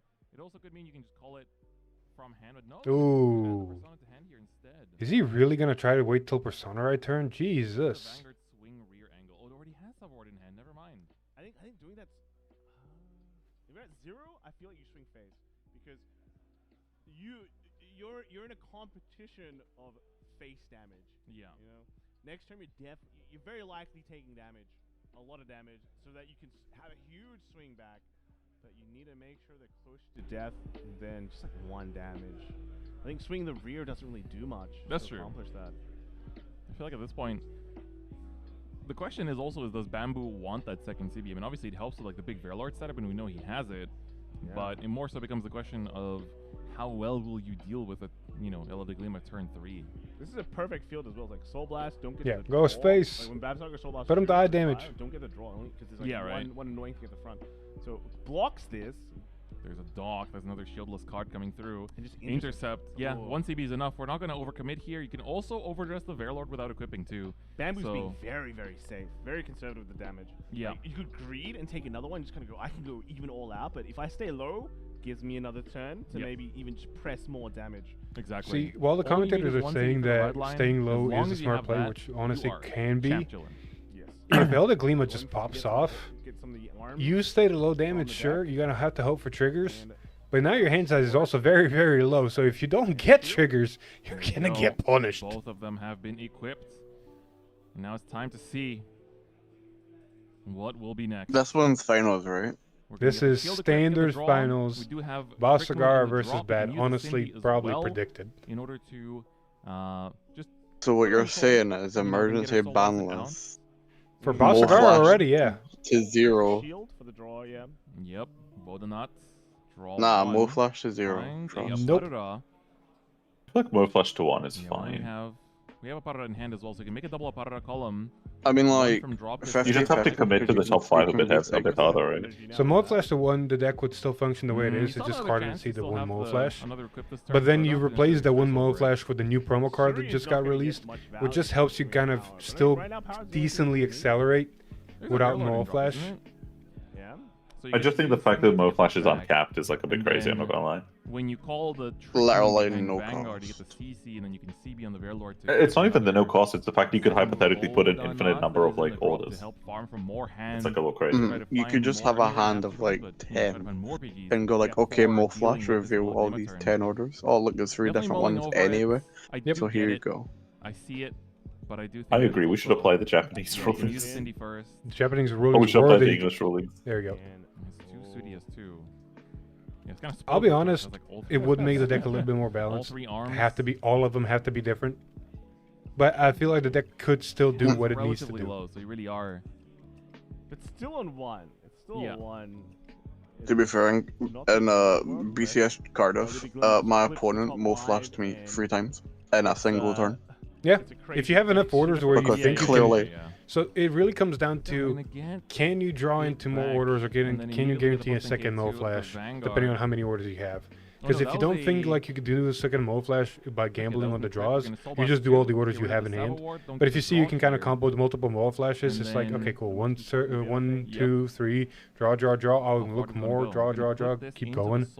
So the idea is to try. yeah, no, the first one was fine. The second one I was just like, oh no. The third one I was like, okay, he's him. Yeah. But like, Usually 2 is the plan. The third one is a nice surprise. the third one is a jump scare that I don't really like. There is the one Verlord that's been And the whole time. that Gonna get game that as would have well. determined if I Another got top card 32. while also providing with soul. Don't need to. So it was not a. Think about okay. Get Gonna be the just Shadow Ride for equipping. next turn. Because, you know, doing bad things, I just died after. I like how everybody's saying goodbye to Because I Mo was Flash because also on Bavsargra that. is technically already on a ban list. You basically have like 2 25k, well 25k and a 20k column. By technicality, yeah, we just need to have it in English. This is honestly looking pretty good. Even But Bav's still really, really good though, right? Oh, yeah. Even with that ban Except loss. for Sunride for next turn too. So. I think overall you can even commit these. See, I mean, Veilord to 1 versus Mo Flash to 1 is not equivalent for decks and their strength. They're not taking the risk. Ooh. Playing it very, very safe here. Okay, That's rear swing fair. first. And then Vanguard And that's down. a small rear swing too, without the Verlord power buff.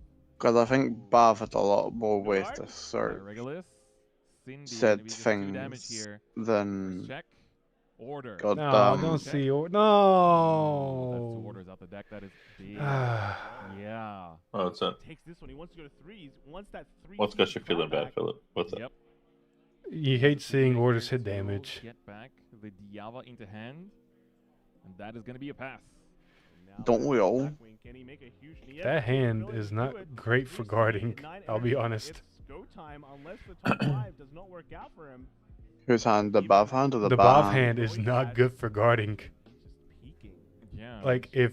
So what if- you're saying Yeah, is if- this could be a 1 to 6. This could be a 1 to 6 depending on how much we can pop off. Is the most ditchable card in his hand. You want to keep the orders. You have 2 docks that draw. Looking at that hand, I don't know. Research will help you top It's 5. gonna be tough. There is a Mo Flash. I see a Mo Flash in that hand. Yes. Okay, throws away. Ooh, is it all or It nothing on turn really Yeah, comes there's down a to Mo top. Flash as Top well. 5 is gonna dictate a lot. That hand could turn from nothing into amazing. One. Ah. That is not.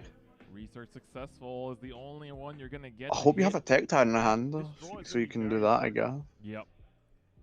We would have discarded it here, actually. No, Yeah, maybe not. You would have discarded Tecton here, so unless you draw a Tecton off the Even then, order for now, there's itself. just one more. Yeah, I feel like because of how poor this order setup has been, he might be. There's still a he might have to chance. fish for another turn. Ooh, Yeah, he catches the front that he sees. Don't need triggers, don't need shield. All I need is power. So, Black assuming wants to see the what rest is of these hands blocking. are just all Lays orders, down right? The Moe Flash. Does he have enough? I feel like you. Do you use the Tecton first? I feel like you want to Soul Blast. Because they wouldn't have discarded the Soul front Blast to get otherwise. The Savaward onto the board. Get More the chances to Bokeh, find and orders. as Come they on. Tecton to hand, then ditch it immediately. Top 5. Here we go. Does find a Moonlit Knight. Yeah, That's a type of order. Is it a different type though? that's a good order.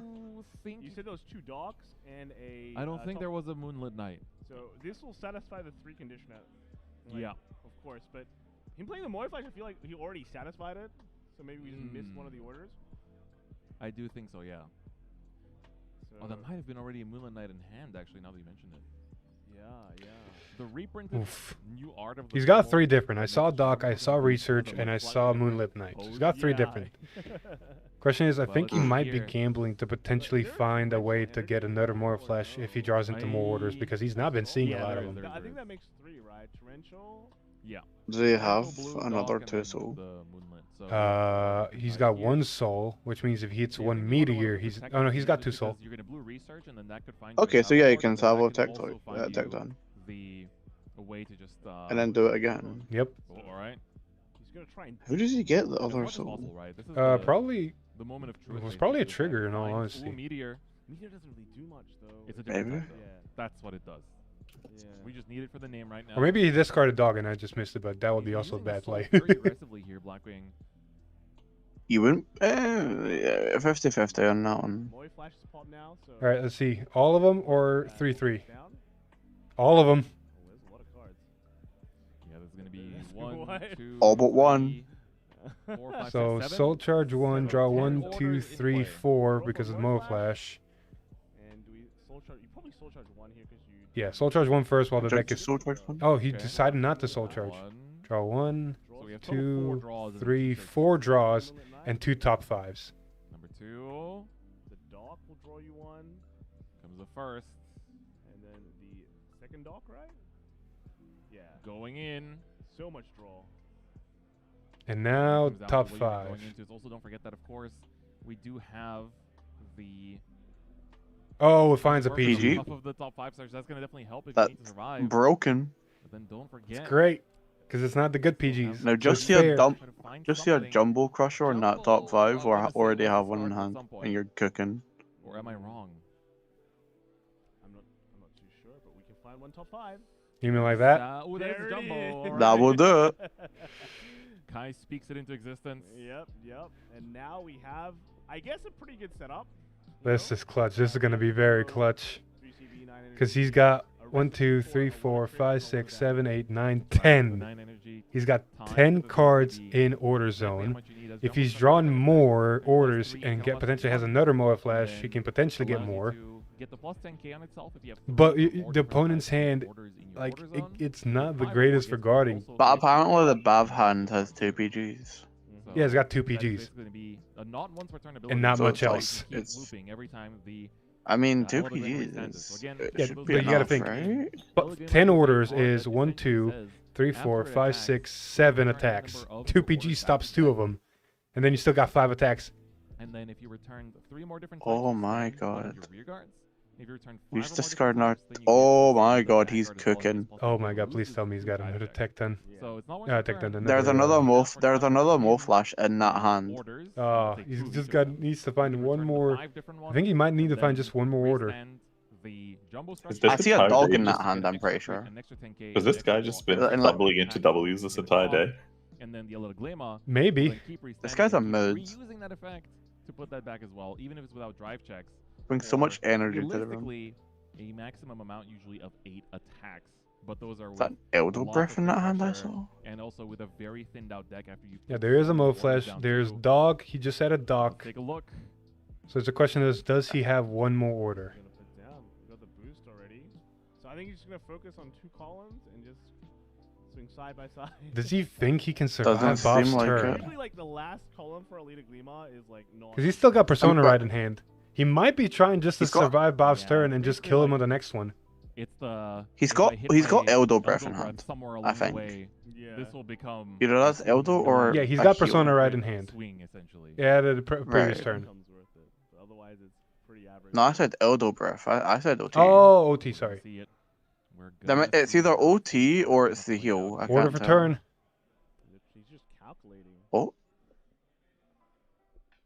So that's 11 orders now. Yep. At this point, you still have. which is what? 3 restuns? Only twice Vanguard, so 3 Vanguard attacks, 3 rearguard attacks, plus 1 more rearguard attack. Yeah. Right. But like, Which could be enough depending on the drive checks. At some point, you lose Mhm. diversity of orders. Yeah. So your Jumbo Crusher doesn't. The Jumbo Crusher will be like what? 3 crits, so force to guard every single one of them. So I'm assuming that's what the 2 PGs will be for. In terms of like the pairs. So. Ooh. Oh. All right. So he's basically showing how many sets of 5 he has. So he's got 1 full set of torrential. He doesn't have I love 2 it when sets my of 5. cards He start- doesn't have 2 sets of 5. And then. Oh. It's only set of 4 and 2, if I'm not mistaken. So. If you wanted to do 10, he should have played Dog instead of Doc, but Yeah. it is what it is. He might just So I guess that does sandbag a turn and You then are a kill little on capped next. on how far you can go this turn, and that is the reality of Alita Glema. And this probably isn't an all-in turn, which is unfortunate. Ooh, do we swing rear first? Just to, Interested. like, fish out some pressure. Mhm. Don't forget, there's only turn 3 for Blackwing, so no Persona Ride power or anything like that. The number. I feel like this premium format lets me make Spy Kids references. I'm a happy man. Bruh. I feel like you might want to pull. What's out a the bit. premium? I mean, there's 2 very. I know Derek Dow and Mel, but like. We are on the other side of it yet. Not using Jumbo here. It's gonna be a no guard. Oh, that Right? sucks. Ooh, are we just laying off the gas? Unironically, I feel like you pass here. Oh, Ned won, so the final is Deckard versus Fenrir OTK. Oh no. Ooh. Yeah, so Deckard wins that. Let's take a look and see how it's gonna play out. Deckard. We do see, I think. Yeah, Deckard should win that. In Blackwing's hands, we drew in. I don't think he'd do anything. I think he'd use Crusher still, just to get a draw. I feel like he passed. Do have the plus 10k. He's still gonna cash in one of them. It is a draw. No. As well. Okay. I need to check. But it's gonna be just a I'm regular pretty sure attack. Do we even use Crusher the has to effect? attack a You do Vanguard. have 9 energy. Does it? I've seen attacks. No, you if you have a great season. No, you can attack a rearguard and activate the ability. Get the draw and get rid of the rearguard. Just a draw with an extra crit. And that's crazy. Activate Homily. Like, well, I don't need that much CB. Oh, for but next turn. he's I'm using gonna shield, walk so this it's with fine. my Built-in 20k shield. Okay. Yeah, the insane value. Exactly. If he can, There's he's got a the second PG for trick, Bob, Back to Bamboo's turn here. This is gonna be a big one. which There's means the if he first can trick, man. tank 2 attacks and guard 1 restander, he's fine. If you need to get it just for the 2 restands for Yugmashad, you also have 5 Regulus in hand, which you can put into Soul for Bavsargra's effect cost to equip from drop.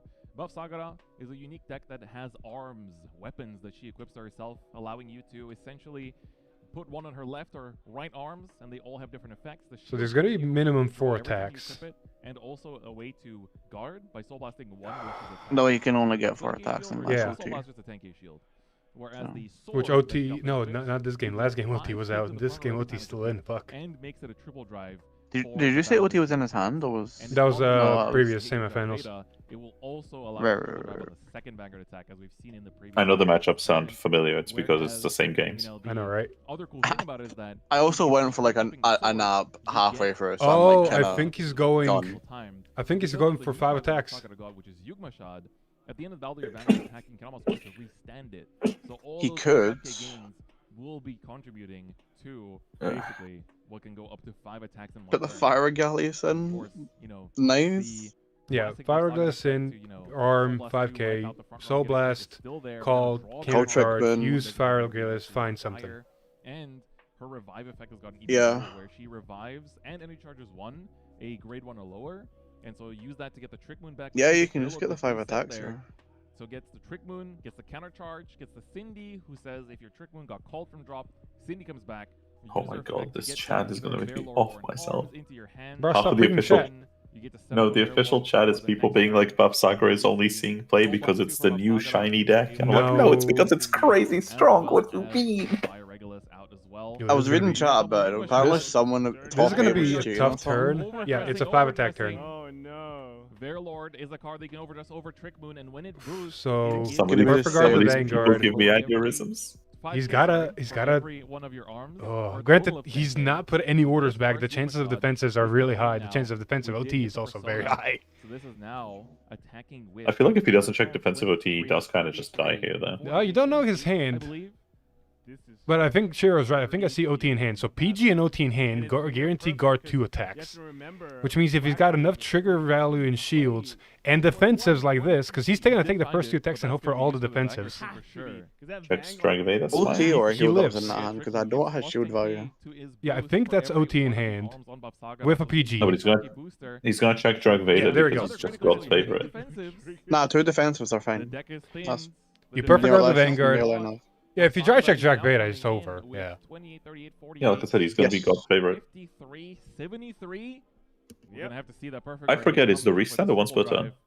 drive. But Yes. Bamboo right Yes. now It's not that is looking broken. to It's get not the Shiranui. What a rare Drag Vader restand. title here. Discarding the Oh, first please first tell me you turn. have another Persona persona right in hand. Bold. Getting 2 lethal, another lethal swing. He's got a triple drive. Everything's lethal, Kai. He's at 5. The left you shot is slightly bigger. Discard persona is Just very, 5K very bigger. bold. But that just 5k might mean a lot when with a deck that only runs 1 Oh! card. Second check.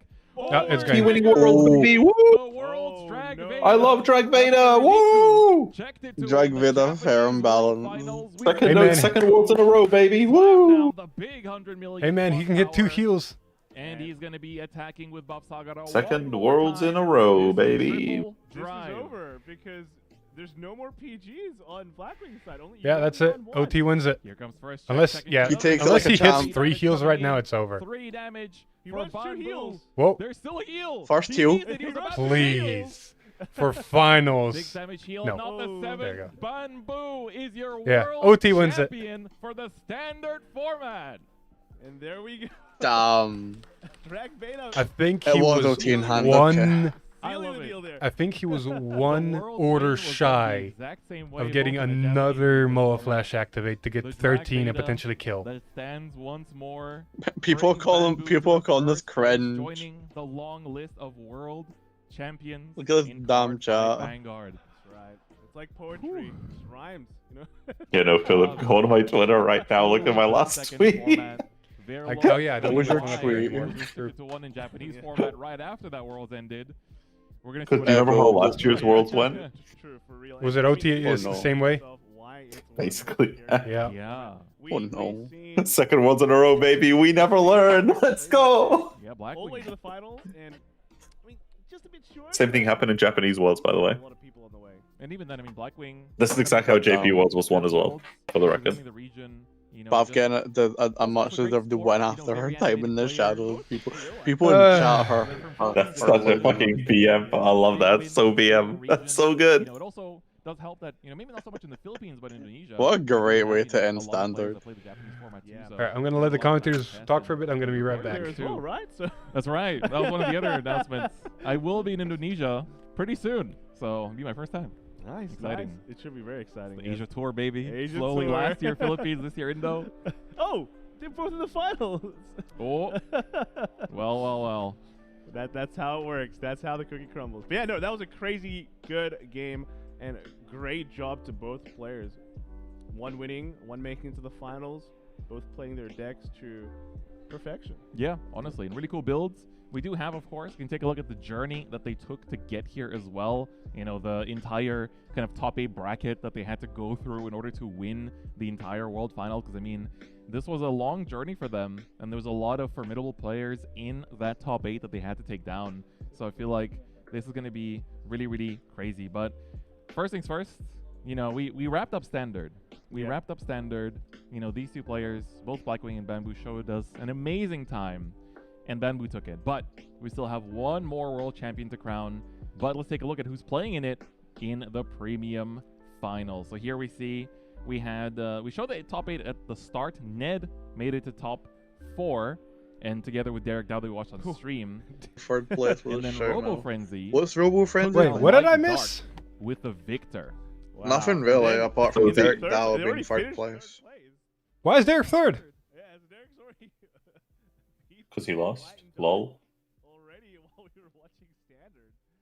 Yeah, so okay, so in that case, if this is Nova Grappler versus Genesis, then Genesis wins. Because Genesis auto killed the first tribes. How did Derek lose is my question. I probably break. Fenrir. Probably Fenrir as well. Yeah, he lost to Fenrir deck out. So in that matchup, whoever hits first stride wins. Basically.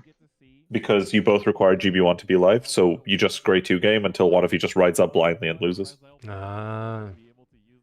So basically what probably happened is Ned just tri-laned him and then hit a trigger. Lol Lamau even.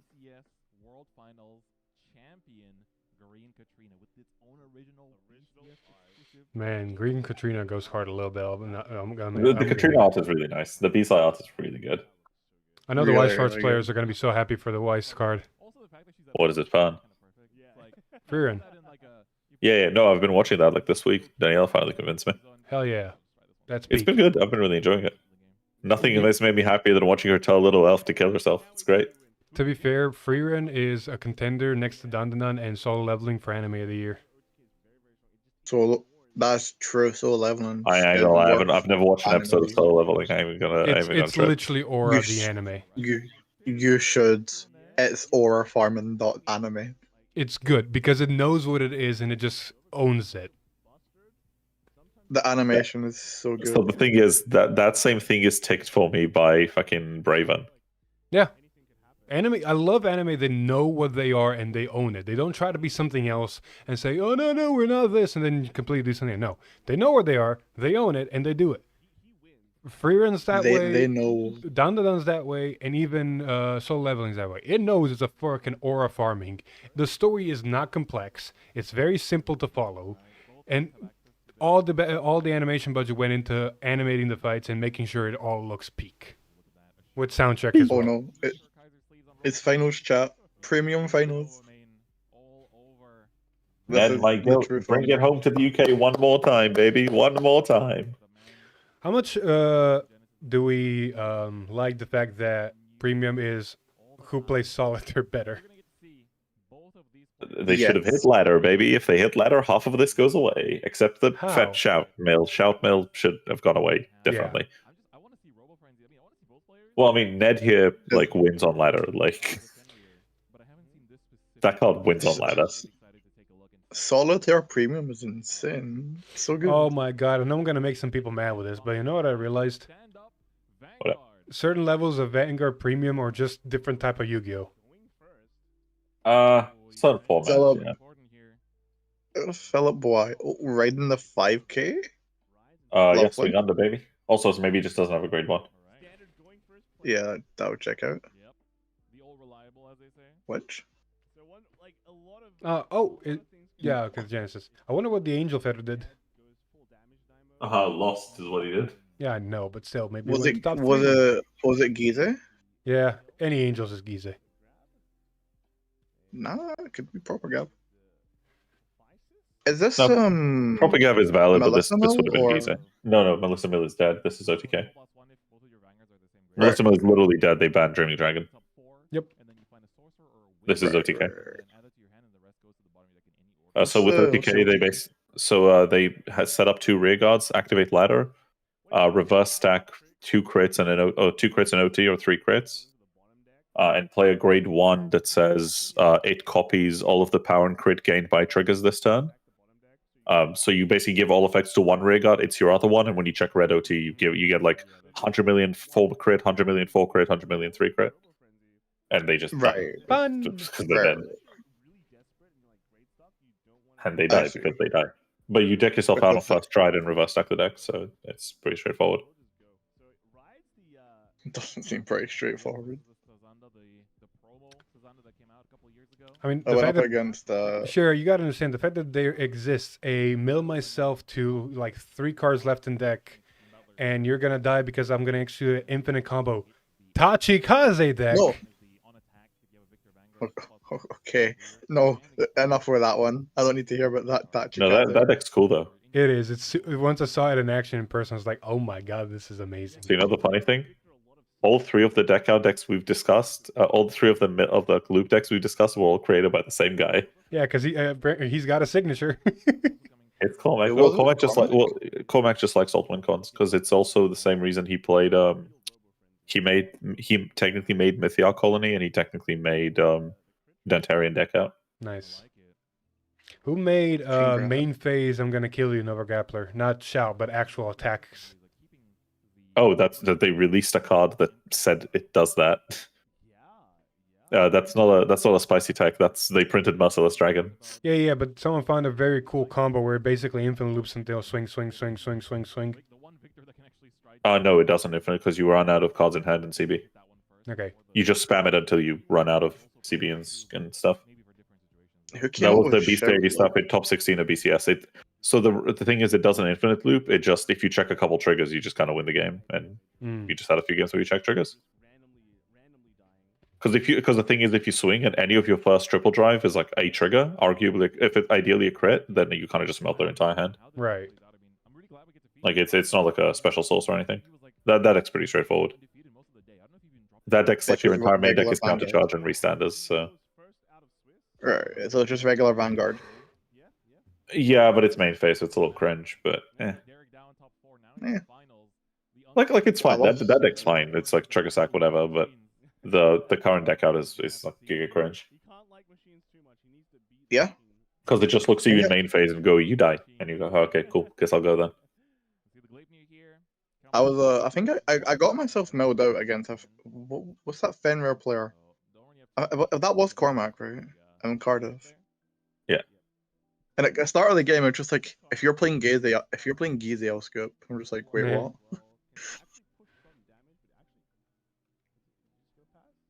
But no. Swing into rearguard. Swing into rearguard. Swing into rearguard. Yeah, because you just hard damage them because you can OTK them, right? So why give them any CB to work with?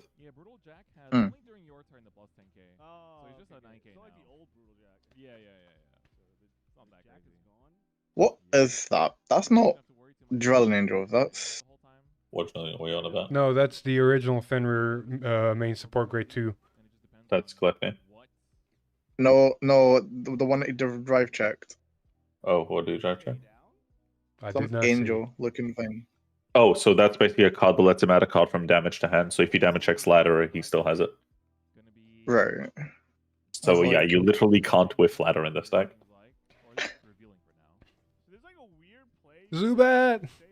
Although, to be fair, even if you whiff ladder this matchup, it doesn't matter because Nova Grappler has no interruption, baby. Woo! Actually, that's not Zubat, that's OG V Victor. That's V Victor, yeah.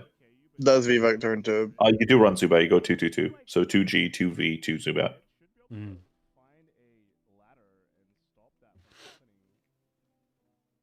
Yeah, we're gonna ditch the crit here, so keeping both Victors in hand. That is public information for Ned, though.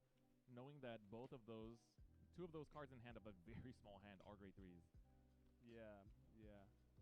And he's just swing, staying grade 2. The grade 2 game. Yeah. And there's another Victor in there as well. Would you see PG in hands that might be relevant? Yeah, because the reason why, when we saw Solemn's list like back in like round 2. So no, the really funny thing about this matchup is it's gonna look super like bullshit. It's gonna look like 0 IQ, but like it's actually like super skill intensive, which is the really funny part. Ned's just gonna ride up and get the perfectly balanced, like I think it should be. Yeah, I guess so. Yeah, here comes Fenrir. Here comes the Shrine. No, like this matchup is actually like super skill intensive, like unironically. Force markers. Well, we'll see it now. And they are going to be forced. Because the trouble is, visually, it's going to look super sacky, but it's not. Like, actually, it just isn't. On top into 2, and a clean 3 non-trigger soul charge. A good soul charge. Wow. But it doesn't matter what you soul charge your entire deck. Blind Mire would be jealous. Like your soul charge in this deck is like irrelevant. It like actually doesn't matter. Once you get to the bottom, then you can start doing. Because your goal is to get yourself to 1 in deck and then reverse stack the deck with Valencias. So how much? Oh, he's attacking rearguard again, going for the full damage deny. If you present a unit for him to attack, he will attack. He gets the draw. Yeah, and this is because basically the way you try and do it. Intensive? Down to 0. No, it's super skill intensive. Yeah. But you know your opponent's gonna try to damage deny you. Why give him a rearguard to swing at? He's slowly digging to the What as the Nova Grappler player? Yeah. Oh, because you have to aggro them. You can't just like. Thing is, you can't blind give them everything, but you also can't like. You can't deny them forever because like they'll deck you out, or they'll just kill you, right? So you can't take any swings, but you also have to be really careful with how much you overcommit to the board. Get the top 5. So this will also be another. Because basically the way the deck works is you try and stack 4 Valencias in Soul. On Rad looks for a. And then, do you remember Valencia? The old one was like when you'd Soul Blast it, you'd Soul Charge 2. Do you remember those? Right. Let's take a look. So what the Valencia does in V is at the end of a battle it boosted, you put 2 rearguards in the same column to Soul draw card, but then when it's Soul Blasted, so when it's put from Soul to drop during main phase, you bind it, choose 2 cards from your drop, put 1 of them into your Soul, and put 1 of them to the bottom of your deck. So you basically Soul Blast triggers and bot deck the triggers. The combo makes sense, yeah. Yeah, but then the whole thing in here is you have to basically get to a state where like you can kill them, but you have to do it without like giving them resources beforehand. Here we have the Maliaki. So, but like you can't just blindly pass because you need. But the trouble is you need to see your pieces. Back in the day when I but like Novas can't just like blindly swing at you because if they blindly swing at you, you're gonna start spamming Glade Showing Blades. off Maliaki. This was the fun thing. Because you forget that like the Fenrir skill is when something Soul Blasted, CB1 call it, right? Right. So like as your soul gets bigger, it's more and more options. And if they aggro you, you just Soul Blast it, you get access to all that. So if Fenrir gets given CB, his entire deck is suddenly available. His entire soul is suddenly available to him. But then if he aggresses the Nova Grappler, like all of a sudden Victor can come back with 3 standards. Yeah, so this is really good because this whole restand is going to be no soul. So he's going to try and like blow him out the game really quickly. It's not. It's 4. But it's the trouble is like neither of them can overcommit super hard because they'll just get kick and punished for it. Because it's 4, you gotta like fiddle with the. So yeah, he's just going to go for like Maliaki restands there basically. He's going to try to make a big ass ball and just hope it's enough. He's going to use the skill to stand his own. Yeah, so he's going to go flip Harmonics. And that triggers the Buster to flip something up and also Flip Harmonics here is kind of huge. Yeah. Yeah, because you can so Harmonics because it lets you ping yourself at the start of turn. He can basically give Ned like he can put Ned on the clock effectively. This is the crazy part about a premium world a month after a new restriction list is that we are actually seeing so many things for the first time. Yeah, first damage is Fenrir. We do see the first damage get taken here. Yeah, because it's 5 drive checks. Yep. Alright, goes in, goes for the draw. No, so it's 4 drive checks right now. Oh yeah, it doesn't get any heralding 4 one. drives, right? Yeah. I do believe so, yeah. Yeah, so it's very checks. easy to guard this and nothing too threatening. PG, oh, very nice. Doesn't do anything, but you know, we take those. Robofriend's only runs like 1 buster, so there's no double busted play. 3. Oh! Doesn't do anything. Ooh, Elderbrand here. That is relevant. A little bit mistiming. 2 damage, 2 damage. Hey man, 2 damage is 2 damage. Third check. It's a blank, that's rough. Does say when attack. Because you can't rest time buster if you don't actually use the whole skill, right? And then it's gonna get the. No, you need to have drive checked 5 times. Exactly. It doesn't have to be other. Never Yeah, mind. so it's. But the thing is, because of the way it's phrased, it gains drive dynamically. It's just that there's no restands here. So. Are they both over DK for him to pass? I guess. Is it good to do that? Sorry. He passed the double crit with 100 million rearguard. Yeah, Yeah, you don't want to give the opponent 2 damage for 2 CB for nothing. Yeah. Like that 2 CB is like way too much to give him. Oh no, he's going to Amaruta. He's ready to go. Uh-oh. Because so now the deck has to function a little differently because it used to loop with Gelja. But obviously Gelja got banned in the last ban list, right? So like it's at 1, sorry. Like 200 mil. So you have to be a little bit more creative, let's call it, with your sequencing. Like when you have no pressure, he just does his combo. Ned just does his combo. Right? Yeah. And I feel like he's already counting his deck. He's going in. This is the man that cooked Fenrir. And if he has enough of these, Kroots, he can just keep on going to the bottom already. Do you have the PhD necessary to explain this infinite combo? Well, not infinite. It's not an infinite combo. It's not an infinite combo, You just go to the bottom of the deck, and then. Yeah, the nice thing as well is because you're gonna have such a huge soul, you're also just gonna call back roll all greedies. Because why not, right? Fuck it. Turn every single one of your triggers into 35k shield. Fuck it, we roll, right? And they, like one of your sides is like. Or you turn every single one of your triggers to like plus 40k, and then you go blank for crit. Yeah, but you got to get there first.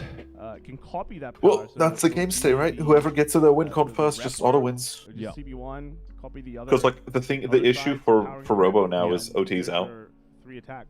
Right. I mean, first it wouldn't have mattered because the OT would have been bigger. The other swing would be bigger than OT, but yeah, copies the power and crit. Because the other swing is basically the aim is because of the reedy. Because you go 3 triggers guaranteed, even if they defensive OT'd, you're still like 120k over them. None of the funky. So it's like, do you have 300k shield on top of this? And they go no, and you go good game. Don't say Sentinel. Well, let's see how Ned is gonna get to it. I'm curious what the process is. This is my first time really like seeing this deck in action properly, or Ned's iteration of it. And it is at the World Finals, at the game that decides who becomes the world champion for Premium. Again, you know, ever since Premium's inception, we have had multiple world champions and, you know, lots of crazy games. The first time we cast it together was also for Premium GB8. World Finals, GB8 World Finals. And that was also another crazy one. Last year around, it was also Genesis that took Worlds. Are we going to get a two-peat for Genesis? Maybe. Very powerful clan with a lot of unique abilities. Yeah, maybe. So Yeah, so that grade 2 in the other column is the one that copies the power. 6 in. So Yeah, so the game should end this turn ideally. Is there a way to bounce the crit? Yeah, let's take a look. I mean, Because the aim is to basically, once you deck out your deck and stack, you do the Soul Blast start 15, no one for each Sentinels of until your the end of turn. So your Vanguard is also one of your units. Nifty. So 5 figures in the Vanguard gets you the 6 soul immunity. Yeah, so Amaruta doesn't normally see play, It but looks like there's another one in hand. yeah. From the looks of it. How much soul are we on right now? There's a lot of soul already. Is there no Sentinels Yeah, just for that unit, or is it just like period? You're gonna just If keep not, on going, right? Yeah, if not, they'll be at 15 very soon. You can like use Fender's ability. I guess here with like 1 CB, it can be a bit hard to work with, but at the same time. Oh my god, the chat is talking about Breaking Bad. Holy shit. Ned doesn't go off the stern. Does that come in? Bro, because one of the guys in chat who's being a dumbass is called Gusto Man. And somebody read that as Gusto, and he goes like, you still lost Polos. This is like, you know, we just talked about, you know, Illidiglema sometimes, you know. We haven't even if it seen doesn't have to go anything off, happen other he's than gonna soul give it a turn. charges, so I'm assuming it's gonna maybe the happen same here in a case bit. Yeah. He just like Ned just needs to make sure his final turn is perfect. Did you warn After about that, there's no second turn. He's got one See, card you in deck, say he's playing these passes. win cons and all this happen, but So he just needs to make sure he's I doing feel it like right and hold his if you feet know up your there. what you need to do, you execute it. Why all this thinking? Starter? Yes, Skull. Oh, sorry, leading. Because these decks are more complicated than that. So they all came in the same set, all of the Nordic names. And also playing like 7 rounds of this is mentally exhausting. Well, yeah, what is Also, mentally yeah. exhausting is also you kind of start seeing the paved road of which direction you need to go with almost every scenario. You can do in premium, you know. Well, Yeah. not The really. creative Like thing you is still have to get make sure you don't all fuck these up your standard combos, decks, like because you're like, after the ban list, your it's got combo its, is a like, lot little less feature forgiving. Here and there. It's got its, So you have to make sure it's all unique set up parts, so then correctly. You can cook with it in premium. in a Because the thing is, the completely last thing you different want to angle. do is do what happened in like some events in Europe with like Victor, for example, where he plays his grand blue line like as a habit, and then realize he has 29 and drop it on 30 because he called one card too many. 15, he can call something. And like that's a really easy fuck up to make, but it's game losing. Valid. And like you're at World Finals, you don't want to fuck up your like combo, right? Carefully looking at the soul. Because if Ned goes all in and fucks up, he's dead. Like he's fucking cooked. It's over. And I think So I know this is a little bit of a stupid thing to think about, but at what point can you add? Oh, they're swinging. Never mind. Ignore me. Yeah. This is like the only this is the only attacking in PG. Is no guard this? Yeah, he's gonna go. Oh, no, the stack, blank. he didn't stack. So he's not trying to kill here necessarily. Ooh, gets the crit. Look at I think Ned, he's just trying to farm up pad. I think he knows he can't do it all this time. Someone be this conflicted. So yeah, he's thinking about whether he wants to give damage here or not. So sandbagging a I turn. think like if he gives too much damage. Yeah, that's an option. Yeah, so he's gonna give it to that rear guard because it doesn't matter. So that rear guard's normally the one that would copy power, so normally he wouldn't actually go there. But he's just super bricking. I feel like. Yeah. So one damage. Yeah, he's bricking the shit right now. It's gonna be just the 1 CB here. Yeah, I feel bad LG for Ned. I mean, I He's feel like bricking it's just- super hard right deck now. size still looks quite full. So this might not be the gas turn then, right? Yeah. And this actually just might cost Where's him. like the OT? Hmm. If you lose the OT. Because it gives Robo just the space to just try and have a push turn. True. Oh, he's going for rear. It's fine. Yeah, because he's just trying to damage a 9 here. Standing rears that you do have to worry about, but again, even then for Robo Frenzy, you know, Ned is at 1. 1 to 6ing might be a little tough.